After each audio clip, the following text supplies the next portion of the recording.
you feel it'll be too messy there. And you wait, you watch the website, then you get into your PJ pants and go into the bed. You close your eyes and try to remember as much as you can from the website? Yeah. Seems like a lot of work. There has to be a way you... Are you afraid because you have a roommate, you'll be discovered whacking off onto the computer? That too. Yeah. Do all your memories sort of mesh into one another, like with your baseball and everything? Like, did you ever accidentally jerk off to Barry Zito? No. So you whack off, and what do? You have a bunch of tissues there that you come into? How do you work it? So you don't make a mess. Hello? Eric? Eric, what happened to you? Hello? We crossed the line. Eric? Did he leave? I was trying to hook him up with Brandy Triple D, but Triple D Brandy, or whatever her name is. I don't know what her name is. I can't even find her on the web. That was very rude. I mean, I wasn't being out of line. If you think about it... What did you say? We never went to that place with him. He never really got this into the jerking off thing. Well, he always claimed to be such a prude. He ain't no prude, that kid. Anyway, you talk about jerking off, so that's out of town. And I thought I had this whole maturity thing going on where I'm not into anymore. I realized the victimization of women, and it's... You see, it segues like that, why you should be in the NAB Hall of Fame. Anyway, speaking of jerking off. But I'm like, oh, there's Eric. Wait, we lost... Eric, I lost you. Yeah, I think the signal cut out on my phone. Oh, okay. All right, I thought maybe I had offended you or something. No. By the way, Robin, there is a picture of Triple D Brandy. Oh, there's... Oh, my God. Well, she is the girl next door, isn't she? She's not surgically enhanced. No, the site claims all natural. Claims. Those big, giant boobs you like? Those are too big. You like that. You're right. Eric's not as big as one of her boobs. All right. I belong to a site that claimed my dick would be 3 inches bigger if I just stayed on there for a month. What is JD? She's no less Tabitha Stevens. I don't know why. He likes her look better. Right. Well, there's no...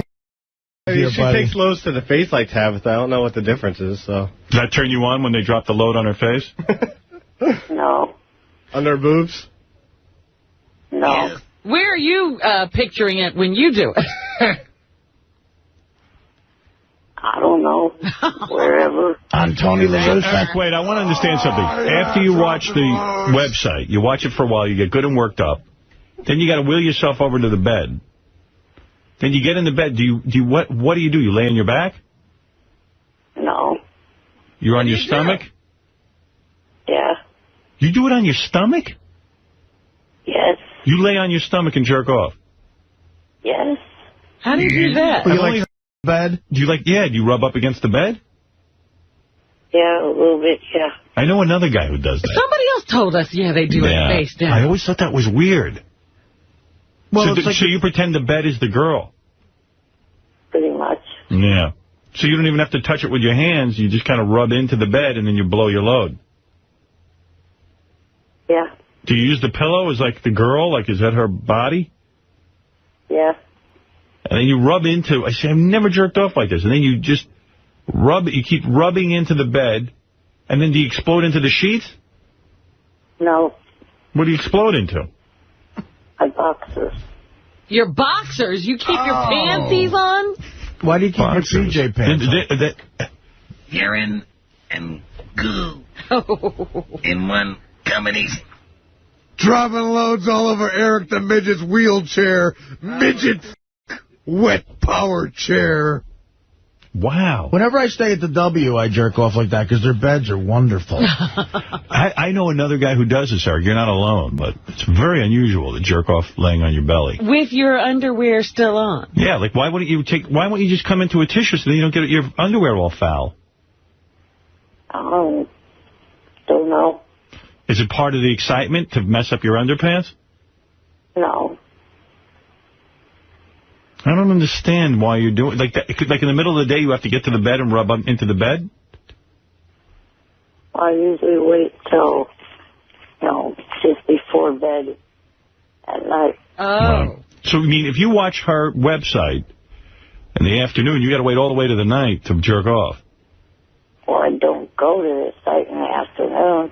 Right. You wait till you have to go to bed. Right. Do you ever fantasize that you could maybe watch her while you jerk off? Yeah, maybe. Yeah. Seems very, very depressing. You only have the internet, you don't get the movies? I have the Girls Gone Wild DVD. Oh, you have the Girls Gone Wild. Howard, what about that ain't good jerking off material. Eric, I'm going to send you a bunch of okay? Okay. Yeah, Gary, we got loads of... Let's get the kid a collection. This is pathetic. What about the disabled midget jerking off into his PJ pants do you find depressing, Howard? I'm not sure what's more depressing. The fact that, like, well, I mean, just like the underwear is all gooby and it's like it's full of goo. Well, if you think about it, you got to flip over and get rid of them, right? Yeah, then what do you do with your underpants after you're done? Like, don't you have to get out of the bed now? And what do you do with them? Or you just let it dry overnight? Like just let it dry. Oh, you sleep in it. Oh. But isn't it so... I'm going to throw up. Isn't it so wet? So in the morning, you're like a ceramics class. Aren't your underpants really wet? So, like, isn't it uncomfortable to fall asleep? No, not really. Isn't it like your pubes and everything? No. I don't understand how that's not possible. I'm a guy. I'm telling you, the load can be pretty heavy, and it's like, you know what, it'd be difficult to go to sleep with a big load. Yeah, I'm figuring he's got several casts of himself now around. Has anyone ever said to you, like, I know you do your own laundry, but sometimes maybe somebody helped with this, like, did anyone ever say to you, like, hey, man, you got crust all over your underpants? No. This is why I know he wet himself that day. Look at what he could sleep in. Because that got a stain, doesn't it? I guess. Yeah, and, like, I'm sure, like, if someone, like, saw you in your underpants, they'd say, wow, the dude's got... Who's doing his laundry? Yeah, like, Beth does my laundry for me, and, like, you know what, I do that thing, like, old guy thing where I dribble after I, no matter how much I kind of, like, try to control that and squeeze. Mm-hmm. And she goes, this, like, the other night I'm walking around my underpants, she goes, you know this stains on your underpants? And I went, what? I go, that's not... She goes, well, what is it then? I go, no, I dropped some water on them. She goes, no, that's... She goes, there's a big stain in your underpants. I go, fuck. I dropped my way. I go, I guess I got a problem. You did an Uncle Junior. Yeah. No, I don't my pants. It's like there's a dribble or two. Never wet my pants. That's 5 years from now. Yeah, I'm sure I'm on the way. Now, as you get older, man, like it's just this. It's out of control. Yeah. It's all f***ed up, everything. You know, but last night our guy, you know, so Beth wasn't there, so I figured So I got a whole collection because we get so much free. That's one of the perks. Right. So I go and I grab and I put it in, and I don't know where I got this. First, the president of Trauma, you know Trauma, that made all those bad movies? Yeah, the Toxic Avenger movies. Yeah, Toxie. So he comes on and he goes, this is Trauma, we remastered this classic. I go, where did I get this? As soon as I see Trauma, I know it's going to be bad. I said, could it be possible they make bad? So they remastered some old. There's like nothing going on. And you're led to believe it's a shake. I didn't even see it. I fast forwarded for 20 minutes. I go, this. I took it. I got rid of it. And I pulled out just randomly a Savannah Sampson. Oh, yeah? And it was a great scene. She's with a dude and another chick. Can't go wrong with her. It's like De Niro in the 70s. And this was really when she was much younger. It was like her first. Right. Boy, does she look good in that. In fact, I was laying there going, don't come so fast because I'm enjoying this. But I couldn't even control it. That's how hot it was. Well, that's a tribute to her. Oh, absolutely. Absolutely.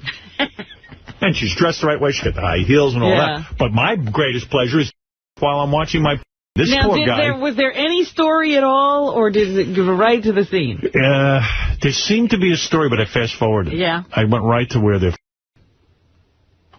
Yeah. If there was anything wrong with it, the dude was wearing a rubber, but who cares? I don't care. With the idea that... What do you got there? You got some stuff for Eric? Stuff for Eric? What do you got, Richard? Richard's in charge of the... What are you going to send my man? Ask him some titles and see if he wants them. Eric, do you want Tinker with My Stinker? I don't know. It's got Bree Olsen. It's anal. You into anal? Not really. He likes getting He likes big boobs, too. Here's one he might like. Cream-filled MILFs. You like MILFs? Yeah, I guess. Older ladies? Mom said like the... Okay, we'll set that one aside. Black and white chicks number 14. No, thank you. Give me that one. You want that one? No, I don't care. Are you into that, Eric? You'd like to see black guys, white chicks? I guess so. Okay. Okay. You little kinky devil. My man. Okay. Here's a good Jerome. Go, Shaq, go. Oh, yeah. Go What else you whirly got? bird, dunk on her. We got cum fart number 4. Oh, yeah. I got 1, Did you 2, see that and one? 3. No. Yeah, it's got Is it good? Tory Lane. She's one of my favorites. Yeah. He send him. He wants it. Okay. It's just called cum fart. Doesn't mean anything. Do you have any black guys cum farting? You have any cum pajamas? Now, that one you're holding up in your hand right there looks good. That chick looks hot on it. Who's that? This one? Yeah. Interracial sperm donors. That's another black guys Yeah, with he's white into chicks, so interracial. we'll You send can him that throw one. him all of those. I like to see them. White girls. Oh, here's one. Here's a black lady with a white guy. Eric, you into that? It's called rectal intrusion. Do you like black ladies with white guys? I guess not really watched any. All right. Well, throw that one in there just to see. Okay, so we got some If he good likes ones a little for Eric. chocolate delight. You got to find him some girls with big boobs. He really likes the big boobied girl. Yeah, like the sick kind of big boobs. Yeah. The painful. What could he ever do with those, though? Like, his hand can't be any bigger than their... What would you do to that triple D girl? Whatever I could. Whatever he could. Do you have any midget? We could find some, I'm sure, yeah. Are you into midget? I don't really know. Get him some midget. You know what Eric might like that we have is extra hairy girls. Like girls that don't shave. You like that, Eric? Not really. Like the retro bush? Not really. Or how about pregnant girls? You like that? Yikes. No. Nobody likes that. Eric, do you ever try jerking off with your hand instead of rubbing into the bed? I use my hand, too. No. All right, well, now we're going to send you all this. I got. Were you into this? Girls with Psoriasis 3. No. Do you have any movies where the cast of Car Wash is the cast of Charlie's Angels? All right, Eric, look, I'm going to go. And we're going to send you some... Okay, pal? The other reason why I've not really gotten into that whole thing is because of that stupid website, Wikipedia. Wikipedia? What did he say? He says the other thing he hasn't gotten into it is Wikipedia. No. I mean, the other reason why I don't ever accept your little invitation is because of that website, Wikipedia. They, people end up reporting that crap on the website. So it goes into your bio. Right. Eric, don't take this wrong, but what are you talking about? Yeah, exactly. Nerd speak. Yeah, I mean, who cares what's on your bio? Stop looking at Wikipedia. Man, get a life. I'm going to be running for president. You know what? I've never looked at Wikipedia, and I never will. Oh, yeah, by the way, their definition of a whackpacker, I don't fit any of it. All right. Hey, what was the other voicemail Eric the Midget left me? I got to find it. Let's see. I got to find it. Was it one about how he played you or something? Yeah. Where's that? Oh, is he still carrying on about American Idol? I think so, yeah. Well, I'll get the word from Baba Booey. Baba, come in here and tell me where that is. Baba Booey. Come in here with your report. I was on the phone with Baba Booey. Baba Booey.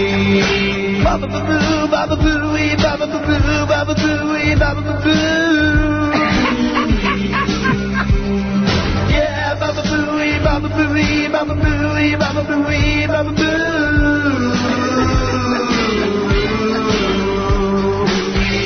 Yeah, Baba Boo. You know where that is? Where Eric? It's on that same page where the voicemails are. Gary preview page. The ones in pink. It's right underneath.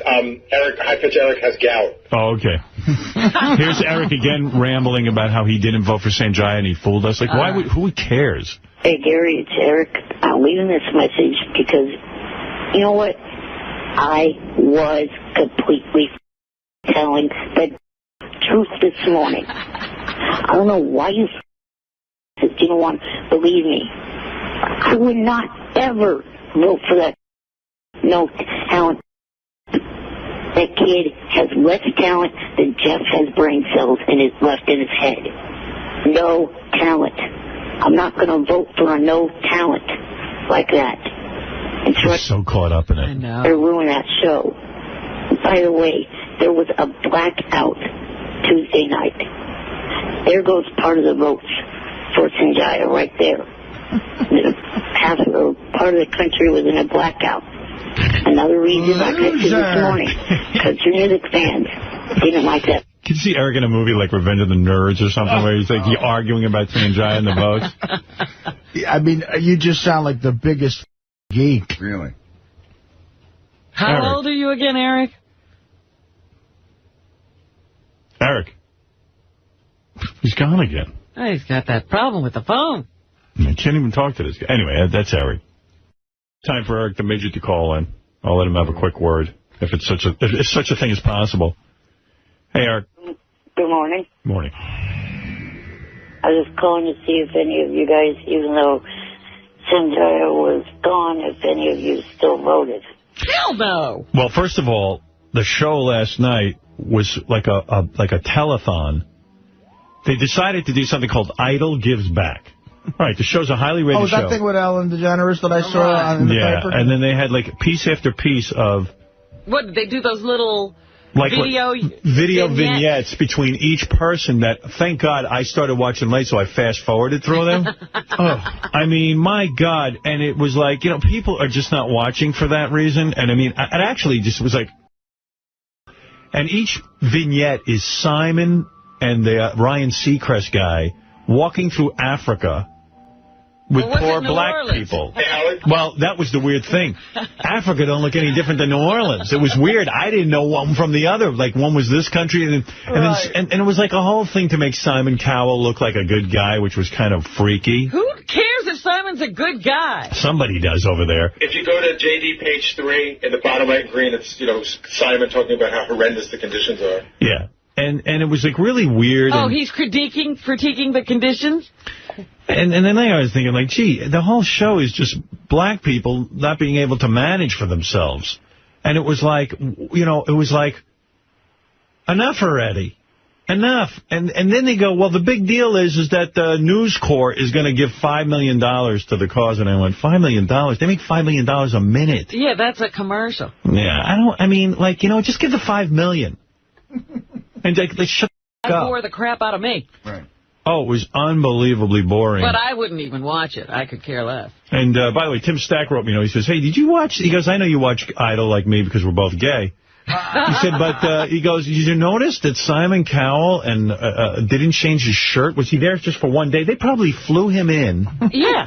Because Ryan Seacrest and Simon Cowell, they go all the way to Africa, and every time they're visiting someone, they're wearing the same exact shirt. Like, they must have flown them in, shot some B-roll real quick, and just put some voiceover to it. Are you sure it wasn't CGI, you know, like they did a green screen? You might be right. I want a full investigation. Boy, did that look like a bunch of to me. I don't know.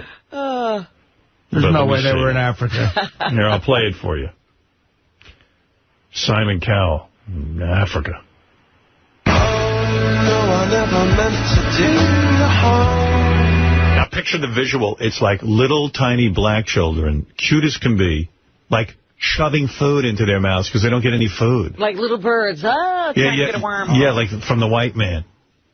It was kind of I'm depressing. going to have to go over there and adopt a kid. They keep this up. I know. You know what, Robin? Go to the South Bronx. Save a kid there. The same exact thing happened. No. I got to go to Africa. She wants to be in with the in crowd. Robin, while you're there, can you pick a couple up? No, it's not news when a black person adopts a black person. Oh, it will be, because no black person ever did. That's true. Oh, that's true, too. Is that true? That's not true. I can't think of I one. haven't heard of one. You should adopt a Puerto Rican kid. Don Cheadle said he was trying to adopt a white kid. Did he say that? Yeah. That's funny. Oh, this is just intolerable. It's not good condition. This is terrible conditions. It's just unbelievable. What inside?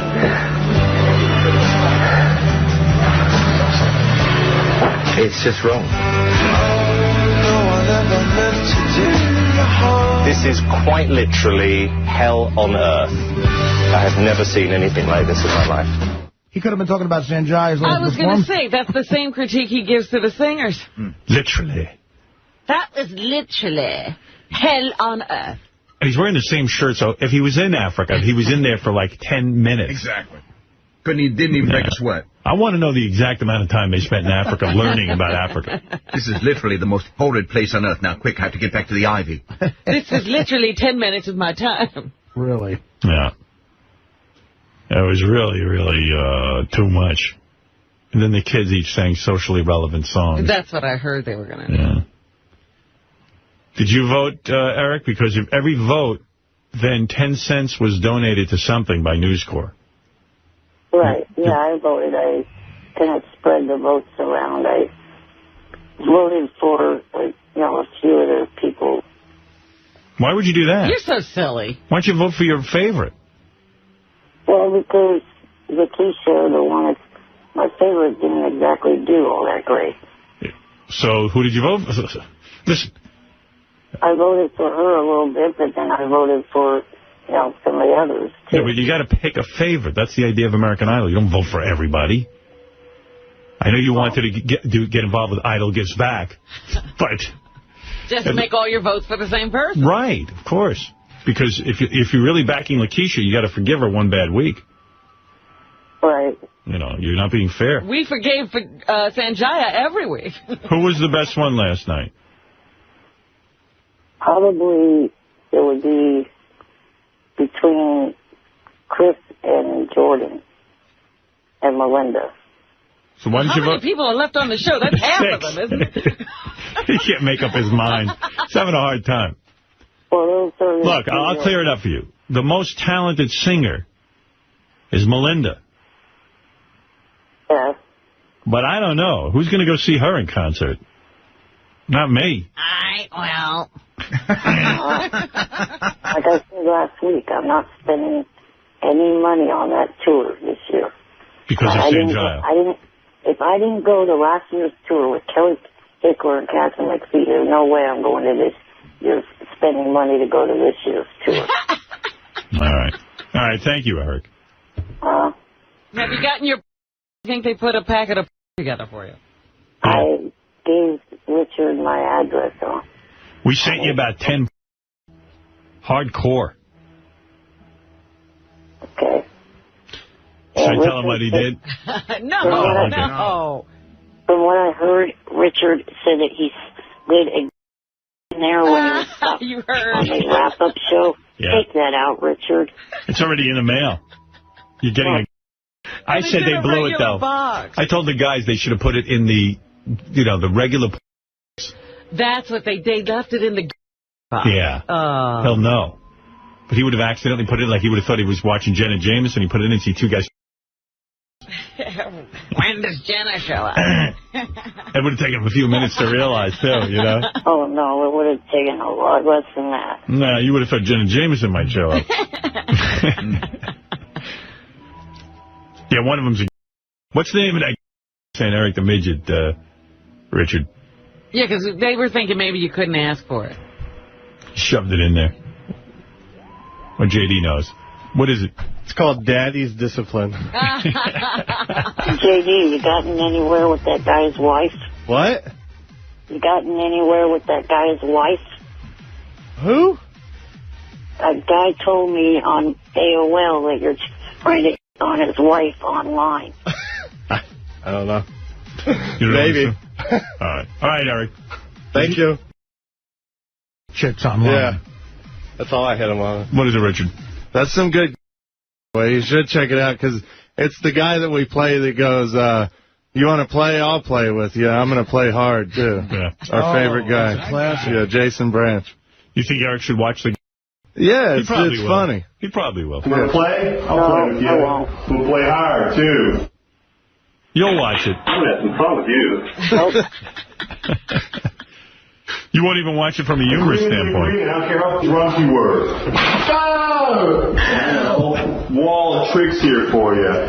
Play my game, yeah. You want to play? I'll play with you. We'll play hard, too. Who do you think you are, man? Your mind. Imagine Eric puts this in. Your mind is in my possession. You don't give me orders. You don't talk to me unless I talk to you. You understand? Yes, sir. All right. Now we have an agreement. You may not remember it. What's the guy naked for this? Oh, yeah, with a big boner. So I'm done with you. Understand? Do you understand me? I love his boner. All right. Good. Come on, Eric. Don't tell me you're not a little curious to see what that looks like. No, I'll return it to you guys when I see you guys at the comedy in June. Okay, after you watch it? No, I won't watch I it. bet that box will be open. You're going to be walking around with at a comedy show? You're going to show up to the comedy with your...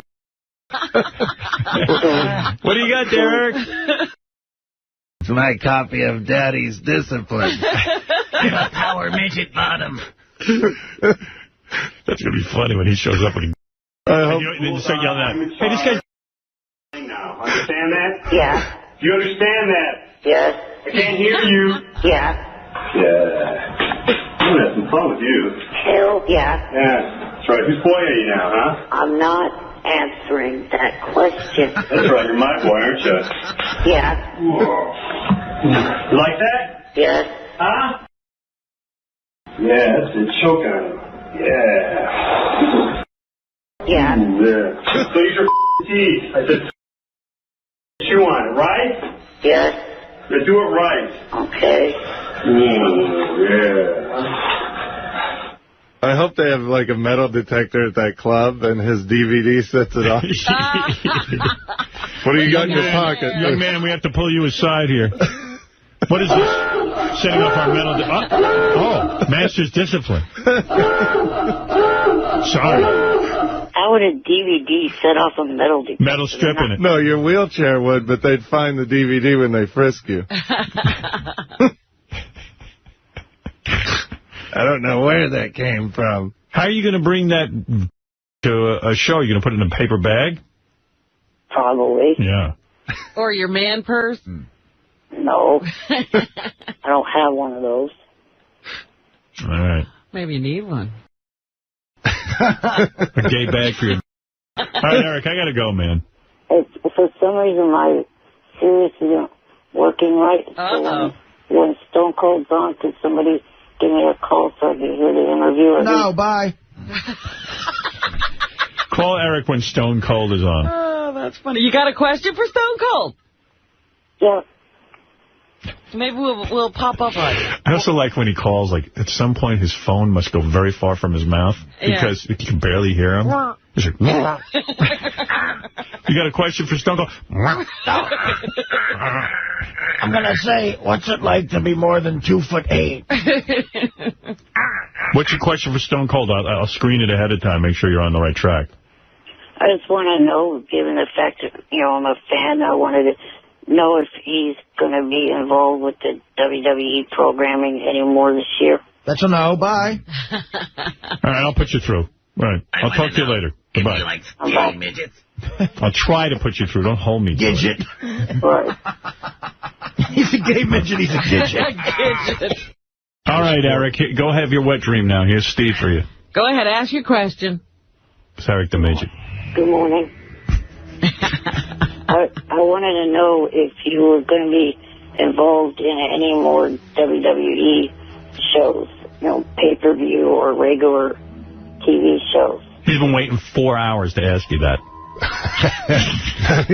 I have a long-term contract with WWE, and I don't see myself stepping back in the ring unless it was just an unbelievable type thing, which I don't see happening. I know that WrestleMania is going to be in Florida next year at a big outdoor football stadium, so I could possibly be a part of that if they find something for me. But as a regular on TV, no, because they need that valuable TV time for the men and women that are out there trying to draw houses and draw TV ratings, so I don't see that happening. Is that okay, Eric? Yeah. In other words, he's not interested.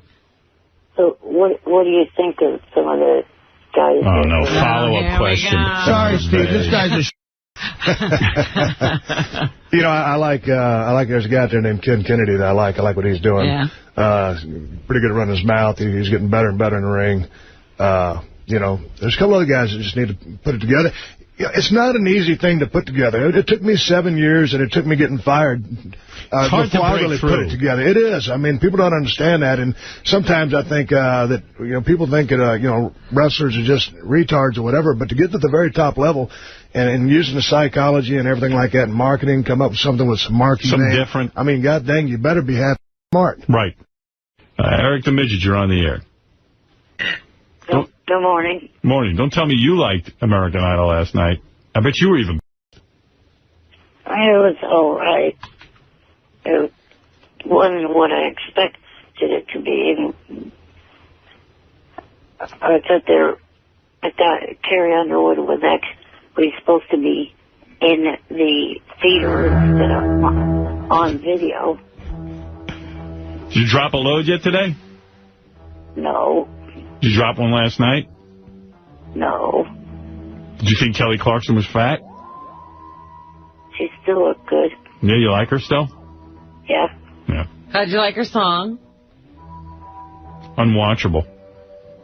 Wasn't it a cover or something? Yeah. Right? Admit it was bad. At least. I don't know, really. Mm-hmm. I don't think I've ever heard the original version to compare it with. To Kelly Clarkson? Maybe. Mm-hmm. That's a yes. Imagine, like someone said to me, the thought of Eric rubbing himself into the sheet in his bed and then wetting his underpants, his pajama pants, and then sleeping in it all night. Lying there. Sleeping in his own mess. It's like a swamp in my underwear. When you guys donate money? Hell no. Didn't even, I mean, they ran me away. I wouldn't, Yeah. they made me hate the cause they were promoting. I don't want to see them be successful. They were like, oh, we're up to $30 million. I went, first of all, $30 million is probably what they make a week with that show. They could have just donated the money themselves. I'm sure they make more at 2 shows. Rupert Murdoch's worth about $17 billion. And they expanded the second show to an hour. I like it's Idol gives back, and then guess who's donating all the money? We, the viewer. Yeah, why are they begging from us? It's not Idol gives back, it's Idol viewers give back. Well, it's also the companies that are tied to Idol gave money, too. Yeah, right. Not but Idol. Idol's not giving anything. Idol's giving $5 million. I mean, that's a pittance. Listen to this mini mogul. He knows about the tie-ins and the corporate. Well, they make that very clear. Oh, yeah? Yeah. Well, everybody's in it for the PR. It's one big commercial. What's going to be a bigger number at the end of the year, your weight or the Yankees' ERA? I'm hoping my weight. That's what I'm shooting for. Yeah. I don't know, man. That was real bad, that show. Did you give money, Eric? No, if it was at the start of the month, I probably would, but the end of the month, I'm going to have to wait for my SSI check. Well, they would have taken the money as a pledge. You don't have to give it, like, today. When you get your SSI check at the beginning of the month, you send them a check. You send them money. So they didn't even get any money out of you. No, I think you're able to go to AmericanIdol.com and probably still make a pledge there. Are you going to? Eric was probably like, you know what? Those little black kids are taller than I am. I've got it way worse. About? Yeah, well, they've got it good. They can walk. Did you think that? Tell the truth. No. I forgot to go to Idol.com to go do that weekly contest to win $100,000. Who do you think has it worse? You or those little black kids in Africa? They do. You'd rather be you than a little black kid in Africa? Yeah. How do you figure you have it better than them? Because at least I get food and I have a full roof over my head. Yeah, but you can't walk. You're in a wheelchair. You're living on borrowed time. You're supposed to be dead already. Right. Everyone thinks you're a... And I soil myself. By rubbing into your pajama pants. At least I'm not Right. Would you rather be you or me, Eric? I don't know. That's kind of, I guess, me. You'd rather be you than me? Yeah. My God, I'm going to leap off the Chrysler building.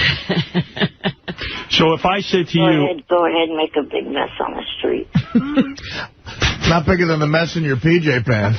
So, Eric, if I said to you, if I had the power to, and I'm not saying I don't, but if I had the power to, I could switch you with a little black kid in Africa. You'd have full use of the legs. You'd grow up full height. You might be adopted. And who knows? Madonna could adopt you. You'd rather still be you. Yeah, with all those different diseases that are going on over there, no way. All right. There you go. So those kids have a pretty... They must have it really bad. Yeah. That's pretty revealing. Yeah, but those kids grow up, they get laid, they get the women. They do. They get AIDS, then they die. Well, someone ought to educate everyone over there. Or something, I don't know. Well, the men think they can get rid of the AIDS by screwing a virgin. Nice. Those poor virgins, they're always getting the bad end of everything. Right. Did you get the... No, probably today or tomorrow. Did they FedEx it? Yeah, Richard, did you FedEx it? I mean, how long does this guy got to wait for his... Man's in dire need. You sent him like 9 or 10... 10? About 12. 12? Yeah. We sent him out yesterday. He should get him... You FedEx? Yeah. Yesterday? But you guys are slow. Well, we talked about it 2 days ago. He didn't even give me his address till really? like later that night, and we sent him out yesterday, the night after we got his address. And you put that... Yeah. Daddy's discipline. Daddy's discipline. You got to at least check it out, Eric. No. So you eventually got to slip one into a different box and send it to him. Yeah, you kind of blew it. Wow. Well, they have a label on the actual DVD. We have to relabel them. He might not have realized it. Yeah, he might be so anxious he just throws it in. Let me see what this is. The big on the DVD might give it away. There's a huge on the DVD itself? I think so, yeah. That's just intrusive. And I got a whole wall of tricks here for you. Play my game, yeah. Want to play? I'll play with you. We'll play hard, too. Who do you think you are, man? You're not going to watch this? I'll let you go. You are mine. Aren't you dying to see that guy? We also sent him a DVD of, like, hairy bushes and pregnant women. Right? Is that combined in one DVD? No, 2 different DVDs. Yeah. They can get pregnant women to do... Sure. Oh, yeah. Oh, yeah. That's money in the bank for the kid in the future. Pregnant too, Robin. That's a college fund. Right. JD's got a whole big box of under his desk in his studio. Should box it all up and send it to Eric. Yeah, I know. It's all that one guy, too. Like, we wrote this producer, Tom Ropes McGurk, and he's, like, produces these movies with this Bernard's guy. brother? Yeah, and he sent us this big box, so we got plenty of it. Plenty. Yeah. Just rebox it into heterosexual. Send it to Eric. Or regular. Right. Normal. Real man's. All right, Eric. No, we didn't donate to idol charities. What do you think, Eric, though? You voted a few times the other day, and they didn't vote anybody off, so all your votes were wasted. Oh, No, they're not. They're being carried over. Really? So Yeah. they're going to add these results to next week's results? Yeah, Eric didn't waste his time voting. And they vote out the bottom 2 next week. Oh, so 2 people go. Right. You know, I was thinking hey, thanks, Eric. I was thinking about this. Can't believe he did any last night, I bet, by the way. He doesn't want to say. He doesn't want to say. No. What'd you do instead? If I was you, I'd every night. Right, what did you do? Just watch TV. And you didn't think to roll over on your stomach and rub into the mattress? No, because I was sitting on my chair. How long's it been? I don't know. He knows. You know, you know who's on the phone? Captain Cat. We haven't talked to him in a while. This is the guy who banged his cat, Yeah. sick bastard. Send him to Siobhan's website. Hey, Captain. Hey now. Hey, now. Eric, you still on the phone? No, I hung up on him.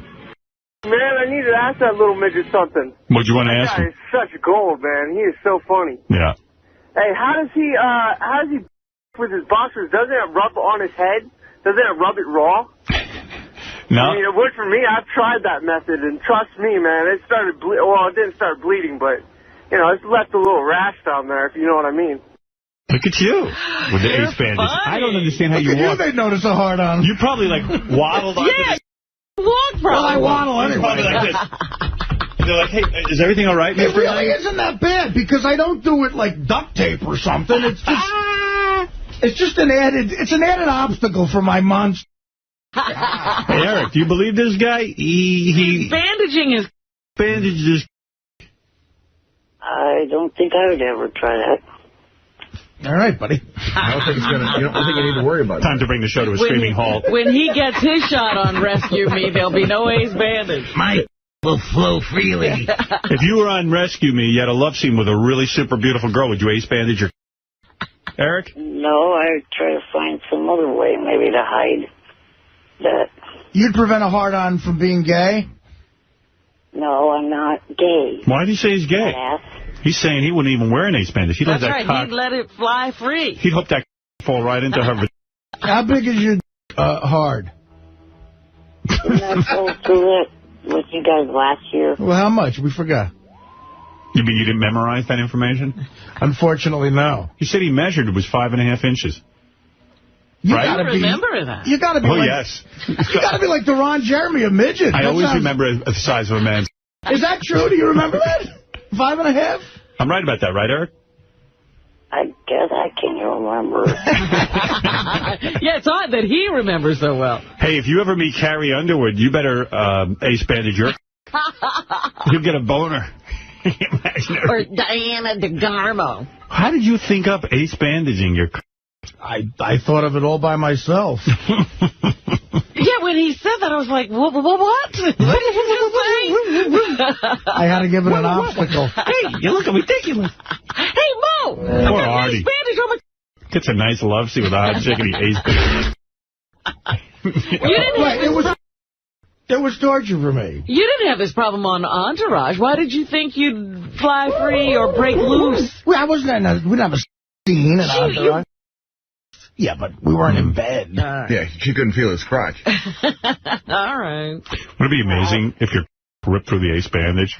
Yeah, the ace bandage is flying all over Now, see, if that happened, then I would have been proud. Yeah, a raging about like, oh my God, this man just ripped through an ace bandage. What just ripped? You can't stop my...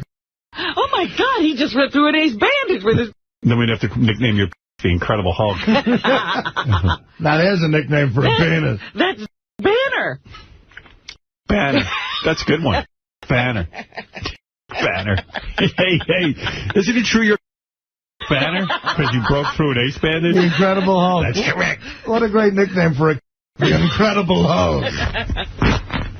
Then you kind of have an accident like Houdini. Impress girls by wrapping chains around it, and then you break through. I'm a breakout artist. I'm going to break out of these chains around My is an escape artist. Right. You punch my in the stomach. Eric, you still there? Yeah, I'm here. Eric hangs. Eric will hang all show. Hey, Artie, what one of these three losers will be fired first? Mariano Rivera, Joe Torre, or you from your next acting job?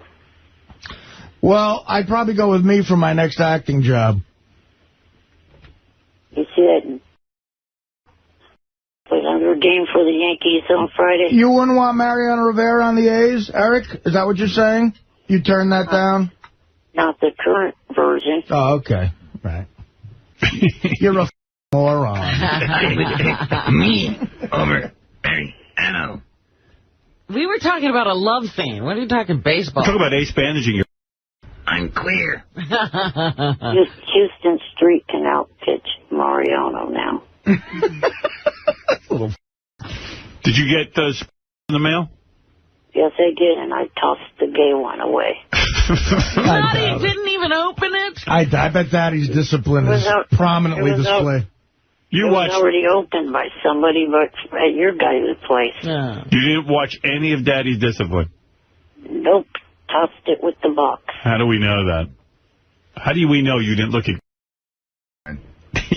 I'll take a quick peek. Whoa! Did you look at some of the other titles? Yeah, the one that had Brandy Taylor in it. What was the name of that one? The Gigantic Titties 2. Oh, God. He's into that. Gigantic Titties 2? No, guys can watch that without doing that. I mean... I've never heard of that. I've never... I fucked my mattress 10 times. No, but... okay, so I know your story... At bachelor parties, you think they're all sitting around with their, what's out, doing that? Yeah, but you're not at a bachelor party. You're at home. Guys, why would a guy watch a... without jerking off? Right. Because his computer is in the room where his roommate is. We went through this. He's got a problem. His computer, he can't jerk off to his computer because the computer is, like, stationed in a main room where... Everybody could watch? What he does is he watches it, stores it up in his head. It's in my room, but... Yeah. It's right across from my door. So why don't you lock your door? Put the radio on. What, do you make a lot of noise? What are you saying? No. Oh, you mean you have a door and you can close it and jerk off?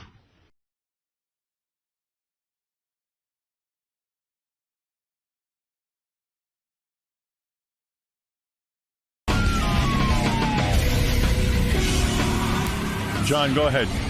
John from Chicago. Hey there. Hey. Happy New Year to everybody. Same to you. I thought you guys would like to know, I was at the Satai on Saturday, the outdoor bar there, Howard. Mm-hmm. Sure. And it was a beautiful day. I was there with my girlfriend. We were drinking mojitos, and we see this guy walking toward the little eating area right by the bar. I know it well.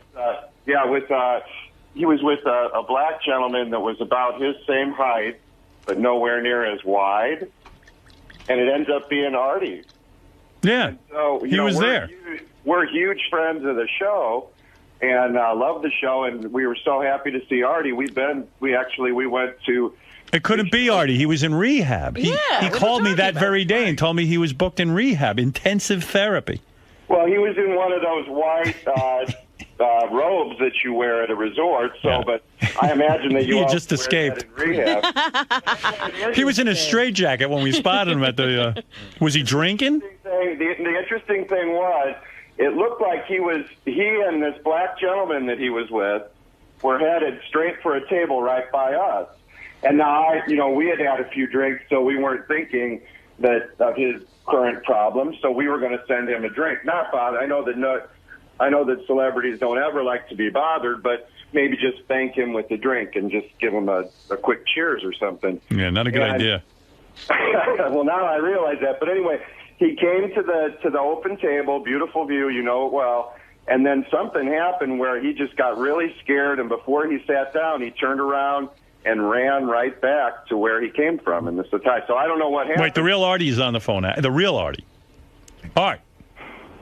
Artie. Howard, what's up, man? Hey, man. This is really Artie? I don't know. It could be tape. It's probably not. How you want me to give out your address in the Hamptons?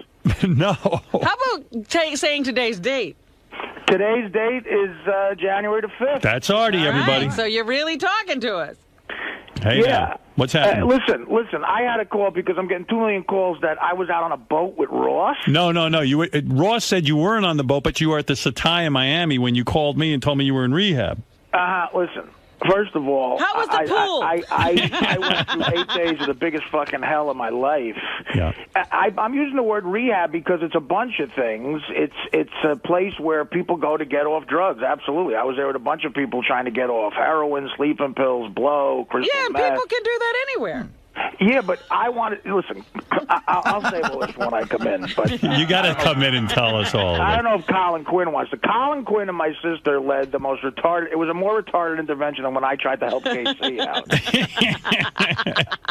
I was held up in my, in my bedroom in my apartment, and I was out of it. I wasn't in a good way. It was 2 days before Christmas, and my sister, who's like an angel, she came to help, and she comes every day to make sure I get out of the house. And so I saw her at the door, and I look, and I see something that looks like a cop sleeve next to her. I'm like, who are you with? And she said, I'm just with Colin.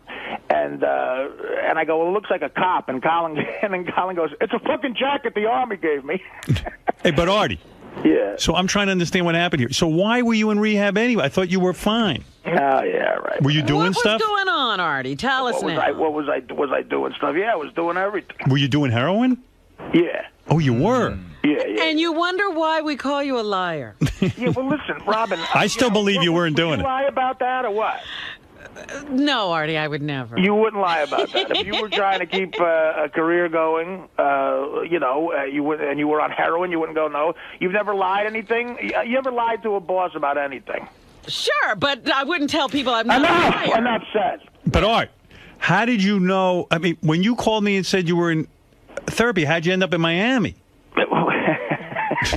He got lost on the way to because I left Artie this beautiful message about how proud I was of him, and then the next thing Gary calls me up and goes, "It's all bullshit." I go, "What are you talking about?" I said, "Bullshit." That's the other thing I'm calling about. That fucking asswipe Gary. It's not bullshit. No, but Gary was right. I mean, I went. It's not. No, Howard. I went to a place. Listen, I went to a place that's in South Florida, right? That Colin Quinn found for me. It's a spa, though, right? It's not a rehab.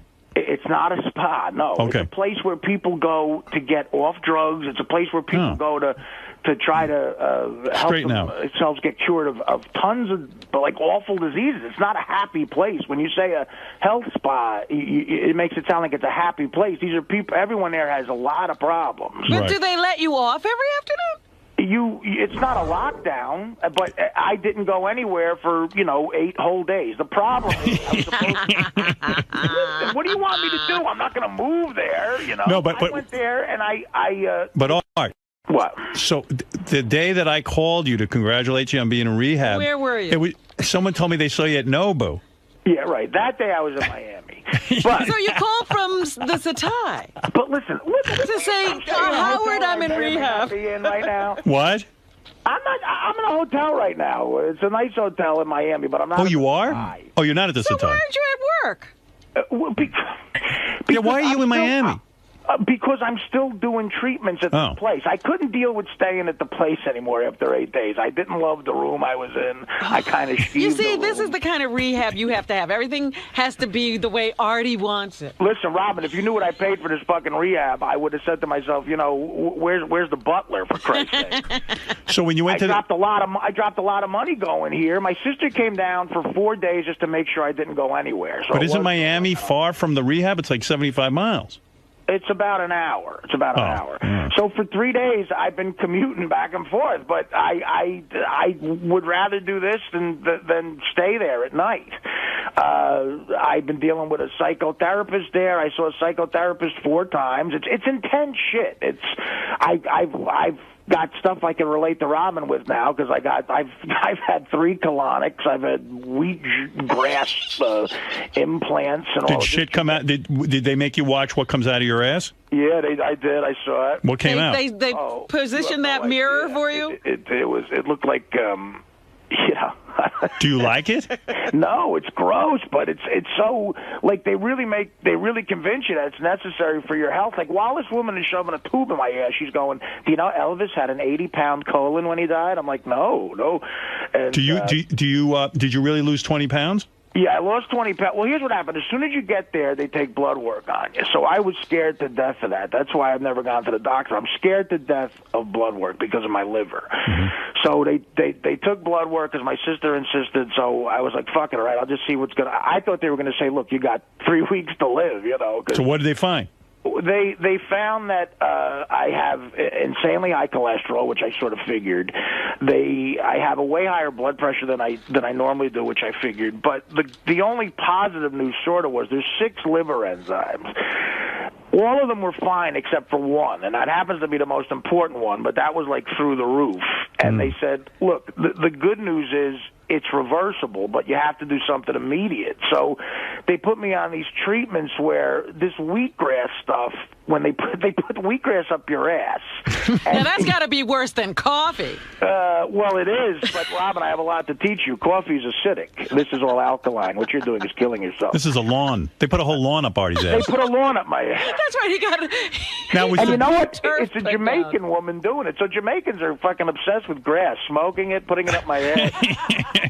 But Artie. And so it goes to the liver in 7 seconds. So now what it does, they said, look, we're going to give you one of these in the morning, one of these at night. So that combined with not drinking or doing any drugs anymore, your liver is going to start to feel like it's going to jump out of your body. But that's good because poisons are being released from it. So I was like, whatever. So they do those extreme treatments for 2 days. And I thought I was going to have to go to the hospital because they were right. My liver felt like it was going to just jump out of my gut. I said, guys, you might have missed something in the blood work because I think I'm ready to die. And they said, no, it'll go away in 10 minutes because all the poisons are going. And then in 3 days, I never felt better in 20 years. I had this clarity about me that I just never had before. And I started, like usually when I go through 3 years of shit, if I try to get back to being healthy, I get on the treadmill. And this is the most depressing part. I can't get by 3 minutes on the fucking thing. Right. After 4 days of living like that with those wheatgrass things, my first attempt on the treadmill, I did a mile and a half in 15 minutes, which for me is insane the first time. So now I'm up to every day in the last 5 days, I've done 20 minutes and 2 miles, which is, that usually takes me a month and a half to get to. So So you're not laughing at me anymore, is what you call to say. Well, you're He'll still laugh at you. How is your bleeding ulcer? Well, that was something else they had to address. They said you don't have a bleeding ulcer. You have. They use that word. I guess they agree with the Sarno thing because they said, listen, you have what a doctor would call insane. What is it? The B feedback. That you're all stressed acid out. reflux. Well, yeah, acid reflux. That's the word they use. Yeah, that's something Sarno talks about. People laugh about that, but they said, look, the psychotherapist is going to get into that with you. And they go, usually, this place isn't going to give you any medication for that, which is, I said, okay, but now, especially with this Travolta Scientology shit going on right now, I was like, you sure I don't need any medicine, you know? And right.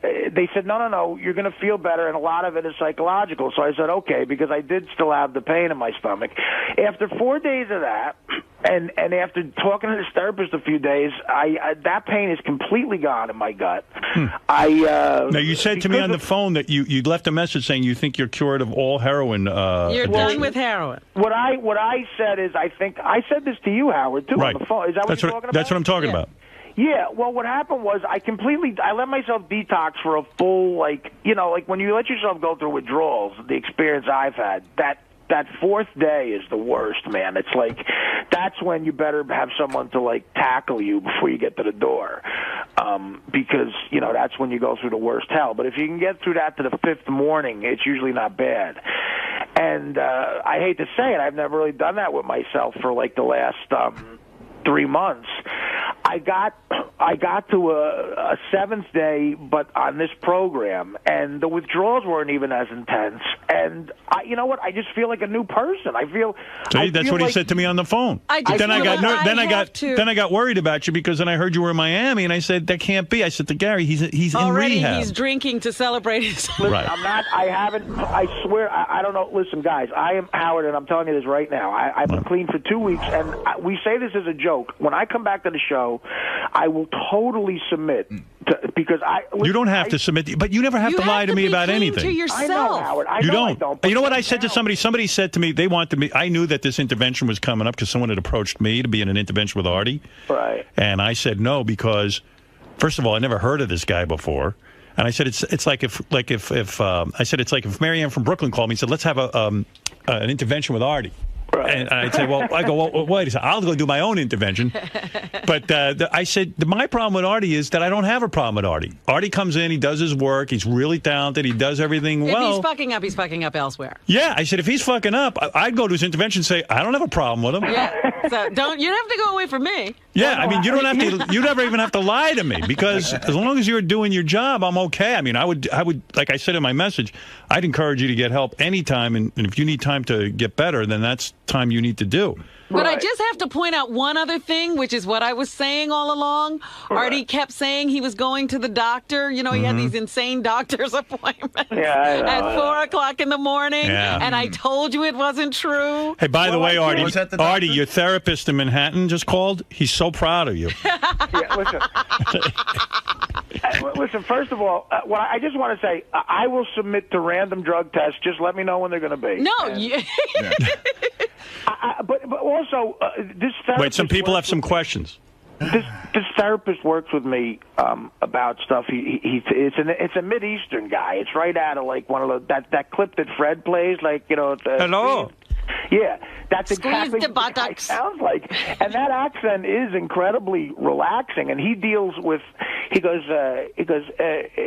picture yourself in a world that doesn't exist, an unforeseeable world where you don't do drugs. And people are smiling at you, and they love you, and you know. So he deals with stuff that's like a year down the road. He's like, pretend you've gotten through this hell. Sounds very new agey. That's a guided meditation, Artie. Yes. Yeah. Okay. Exactly. And I guess that's what they. So you're not in intensive therapy. You're in intensive guided meditation. I don't know what the guy calls himself a therapist, Howard. Oh. All right. Wait. So does the colonic therapist. All right, here is, let's let a couple of people ask you a question. Then, of course, you'll be in on Wednesday to answer their questions, Art, but people are dying to get to you. Rick, go ahead.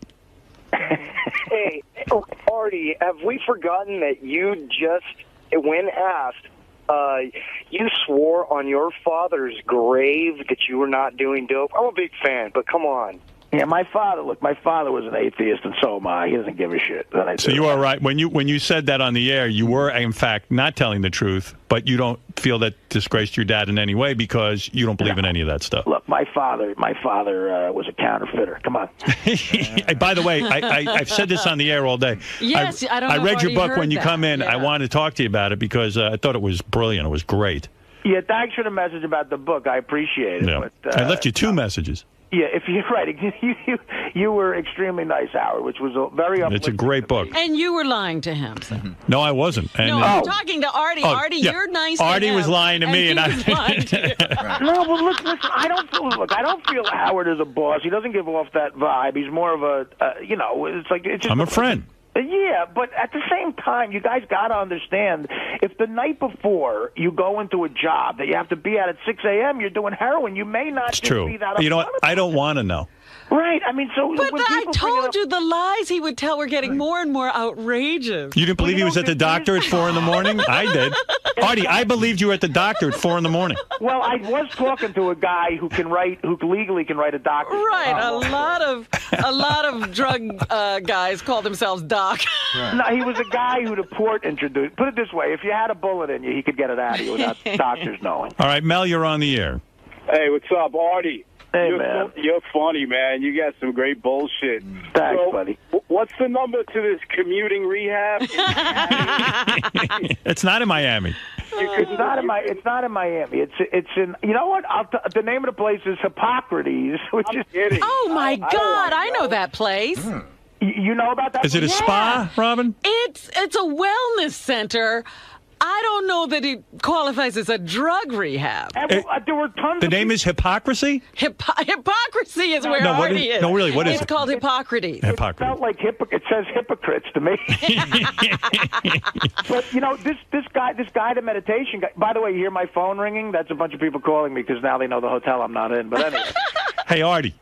Wait, you know, this guy, the meditation guy, says to me, he goes, picture a world where unthinkable things happen. Like, there's a subject Robin Quivers knows nothing about. No, but what I heard is that your sister and Colin tried to get you to go to rehab, but you said no.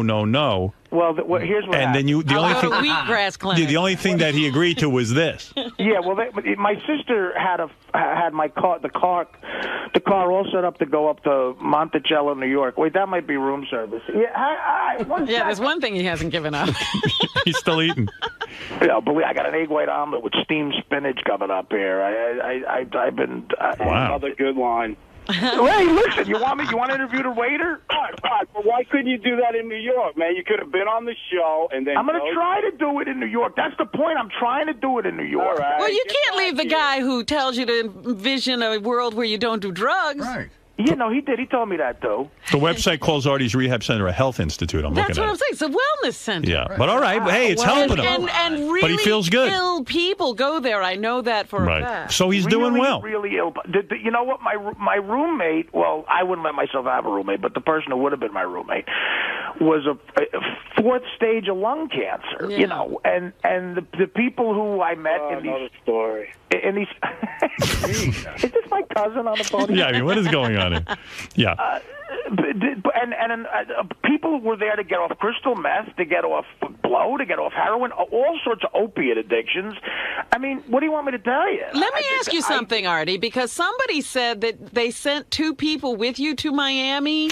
No, what it was is that I guess his sister said to 2 guys who were going there, "Can you keep an eye on Artie?" The next thing we know, Artie's dragging them off to Miami. Wait, how did you find out? How'd you find out about all this shit? Oh, I find out everything. I know you do. Yeah. So you took 2 other people out of the place. Yeah, he's already corrupted 2 people and brought them out to Miami. 2 people. I met this one guy who was like a billionaire, and he says to me after 5 days in that place, he goes, "I got a car." I said, "You have a car?" And they made a break right around the corner from the wellness center. The guy's got to move. Spearmint Rhino. So Howard Spearmint Rhino is walkable from the wellness center. Oh no! Did you go over? The 2 kids did, and they almost got me to go. And I said, "You know what? I can't do that. I can't. If I go there and someone recognizes me, forget about it. I'll end up getting coffee for Elvis Duran." Oh, that's so funny. When are you coming back? Are you on Wednesday's show?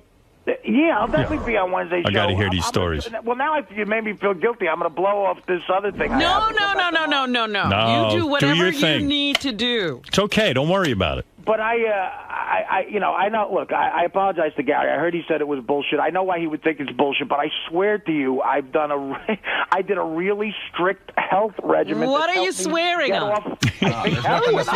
Could you swear on something? You don't believe in anything. I didn't know you were back on heroin. Listen, I see this girl every once in a while who's not the best influence, put it that way, and every once in a while she's around, you know. And, I know that girl. Yeah, you do? Yeah. How do you know her? Met her at Artie's. All right. Oh, you know what? Robin did meet her. You see, I know what's going on. All right, well... So what are you going to do now? Are you going to be now thin, healthy Artie? Like, are you going to... Well, I'm going to try to get way thinner. I mean, you know, look, I weighed myself when I left for the place, I weighed 301 pounds. It was terrible. And when they re-weighed me again a few days later, I was down to 287, and then I got to 280. I haven't weighed myself in a little bit. Look, I want to get thin. I shaved for the first time in fucking 3 years, it feels like. I of course, getting thin is part of this, but just keeping this clarity that I have off of dope, What do you see when you're so clear? Yeah, I feel great. Hang on a second. Come in! Listen, it's like a 3-ring circle. What's going on? Well, you guys are there announcing what hotel I'm at. I did not announce what hotel you're at. Who knew you were at a hotel? I thought you were at a wellness center. I was in a wellness center that got to be...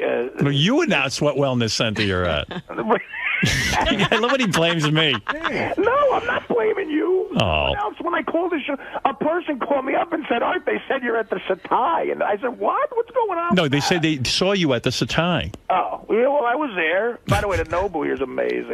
They saw you at Nobu. All right, listen, Artie, it's getting late.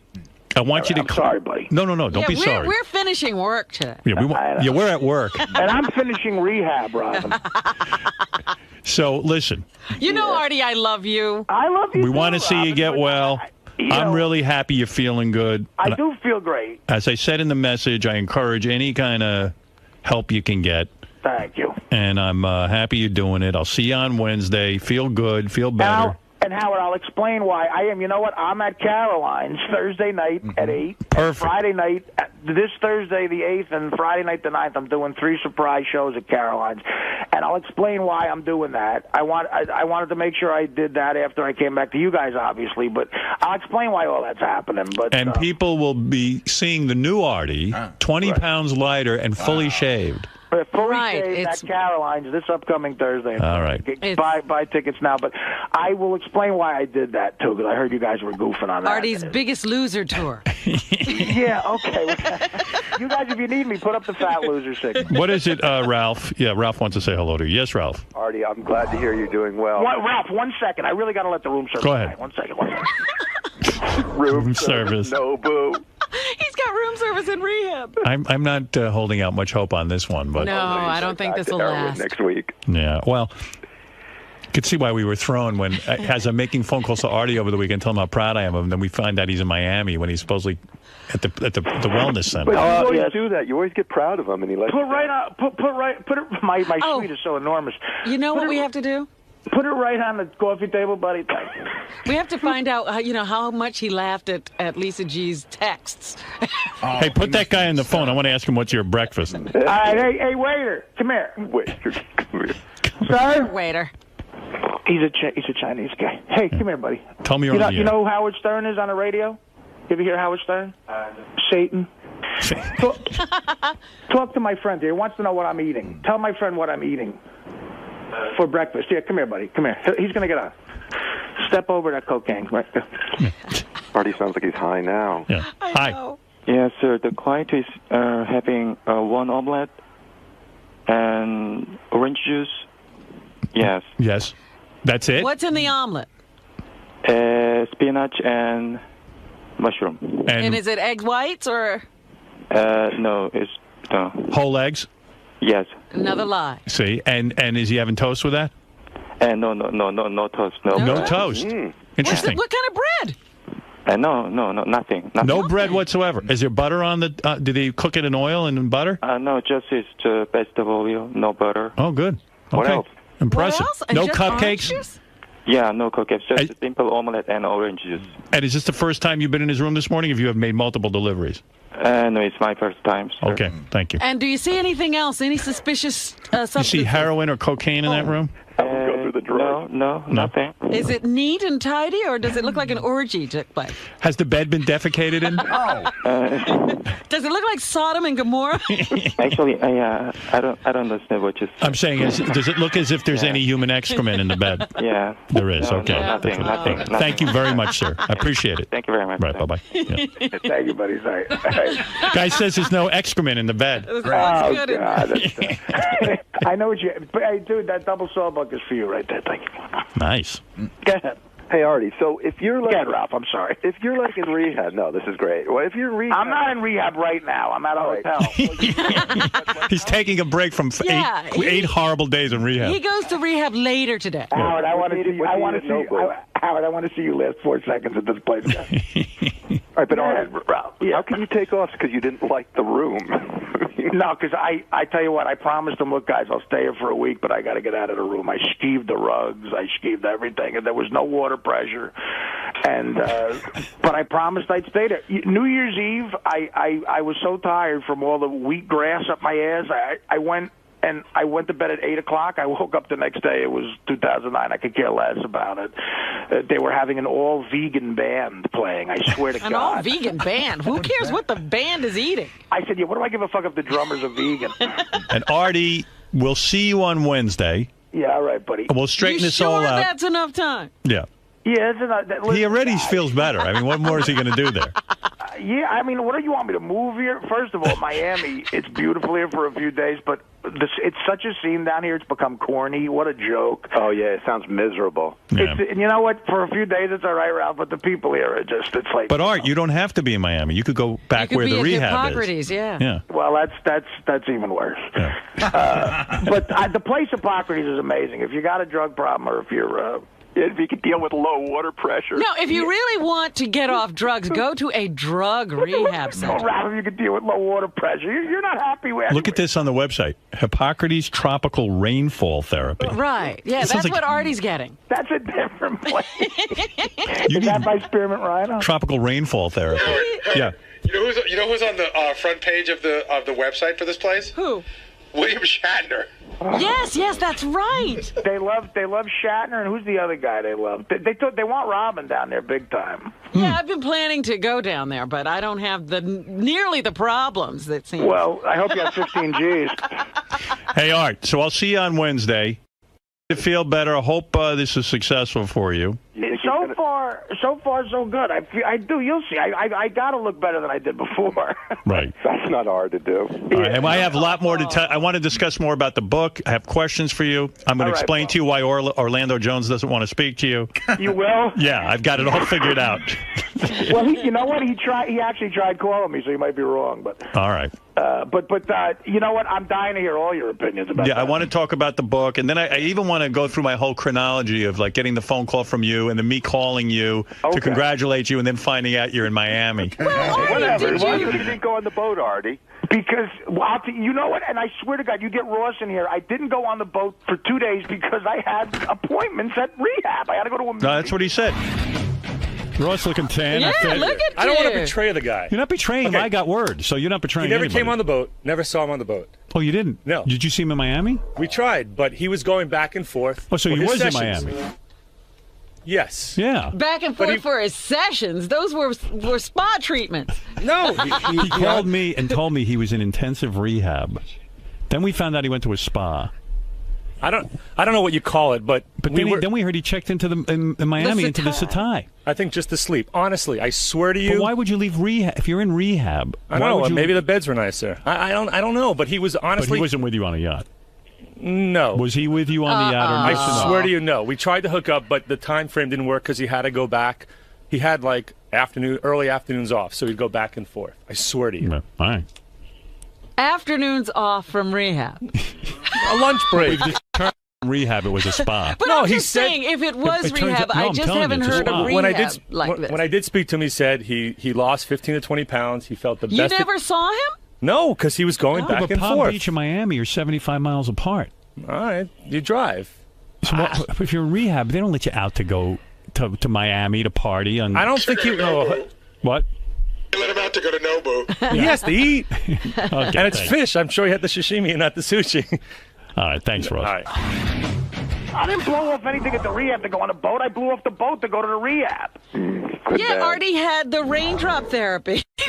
He had a raindrop therapy. I had to talk to Dean. I had to talk to Deepak Chopra and get wheatgrass up my head. All right, Art, feel good, man, and hurry back. All right, guys. All right, later. Bye. The ongoing saga of Artie. He just called in.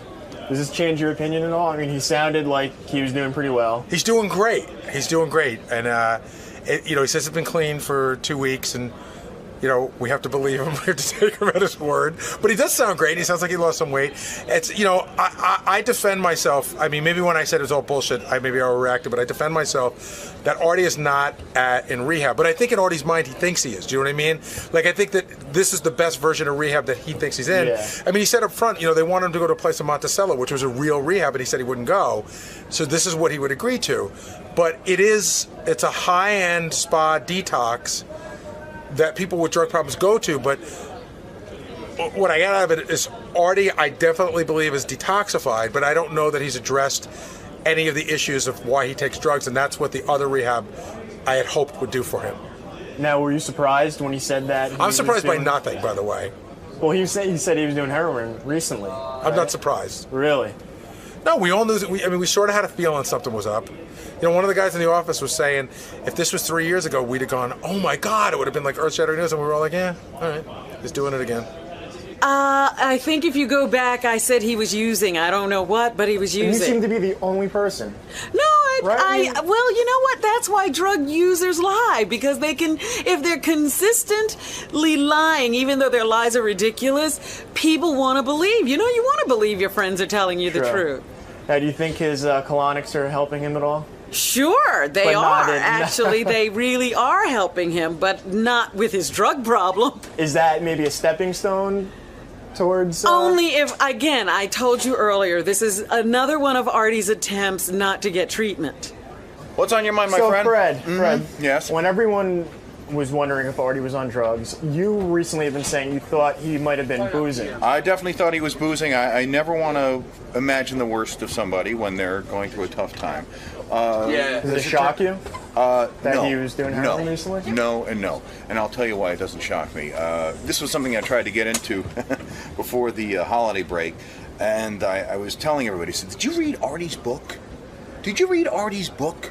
I mean, that's when I knew, like, the guy was in trouble. I go, I don't think I'm hallucinating here. I think the guy is, like, a ticking time bomb. And I worry about the guy. I guess you can't worry too much because Artie's going to do what Artie's going to do. But, you know, it's like I read the book and I read what he did before. And to me, it just seemed like nothing that he was doing in the past was ever getting solved. And history was bound to repeat itself. So, no, it doesn't surprise me. Now, what do you think about his little stint in this this so-called rehab? The so-called rehab that he's going to, it's kind of like going to Pam Anderson for marital advice. Whatever. All right, we'll hope for the best on Wednesday, I guess. Hope for the best.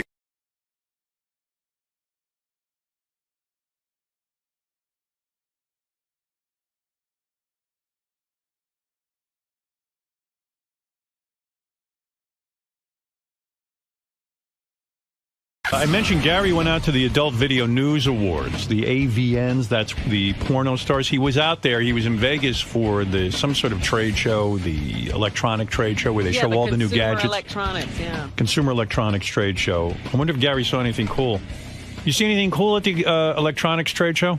I'll tell you what, you got heavier out there. No, I didn't. Yeah. How can he get heavier over the I'm actually weekend? lighter. Guarantee you put on weight. I guarantee I didn't. I know. That shirt used to fit you a lot better. First of all, I could see your whole belly. You can't say the shirt fit me a lot better because it's the first day I've ever worn it. And so maybe it's a little tight. I don't know. But I'm terrible on you. Oh, fuck off. No, I'm sorry. It looks You like a fucking maternity. old fuck. No, I it looks think like it looks maternity. Robin, look. Look at his belly. You can see it right. I mean, he got heavier. Gary's been a little. I've been the heavy. same. You got heavier. I've been the same size for 5. I'm just saying. I've been the same size for 5 months.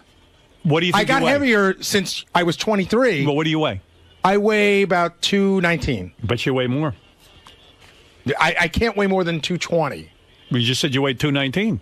A pound. You think I look a pound heavier in the shirt? I don't know, but whatever you think your weight is, it's got to be up there. It's got to be over whatever it is. I'm telling you that what you I look weigh. like you Can I get a word in? Yeah. All you do is get a word. What I weighed for the last month, every morning when I get up, is I actually weighed that much this morning. So I'm just saying that maybe I look fat, but I didn't put weight on in Vegas. Maybe that shirt's too small. Maybe it is. Yeah. Maybe it's not. You don't see that he looks heavy? I've seen that he looked heavy for a while. I didn't notice today he was heavier. He is doing the fat guy thing of he keeps adjusting. Yeah. No, the shirt's a little tight. Well, that's what I mean. That's what happens when something's tight. The shirt. Artie would know. Artie was 20 pounds to put on his hot big shirts. I know, Gary. That's what I'm saying. I do know. You're doing that thing where you Why adjust. you getting defensive? Robin accuses me of not saying anything when she gets heavy. I'm trying to help you. You got heavy. Oh, I love it when you help me. Oh, you do? I thought you were taking offense. You are my Dr. Drew. All right. Hey. Get on a scale. Let's see. What do you weigh? Let's see. 220. Let's say 220. Let me see. You say it's over? I don't know. I don't know what he normally weighs, so it might be 220. In other words, that would do me no good. 221. All right, so I mean, he's right. He's right. You can't fault him for that. How tall are you? 7'3". No, come on. How tall are you? 5'9". 5'9"? Yeah. That's a lot of weight to be carrying. Yeah. Yeah. You're heavy. What do you eat? What's going on? What am I eating? A piece of cake, a couple of M&Ms.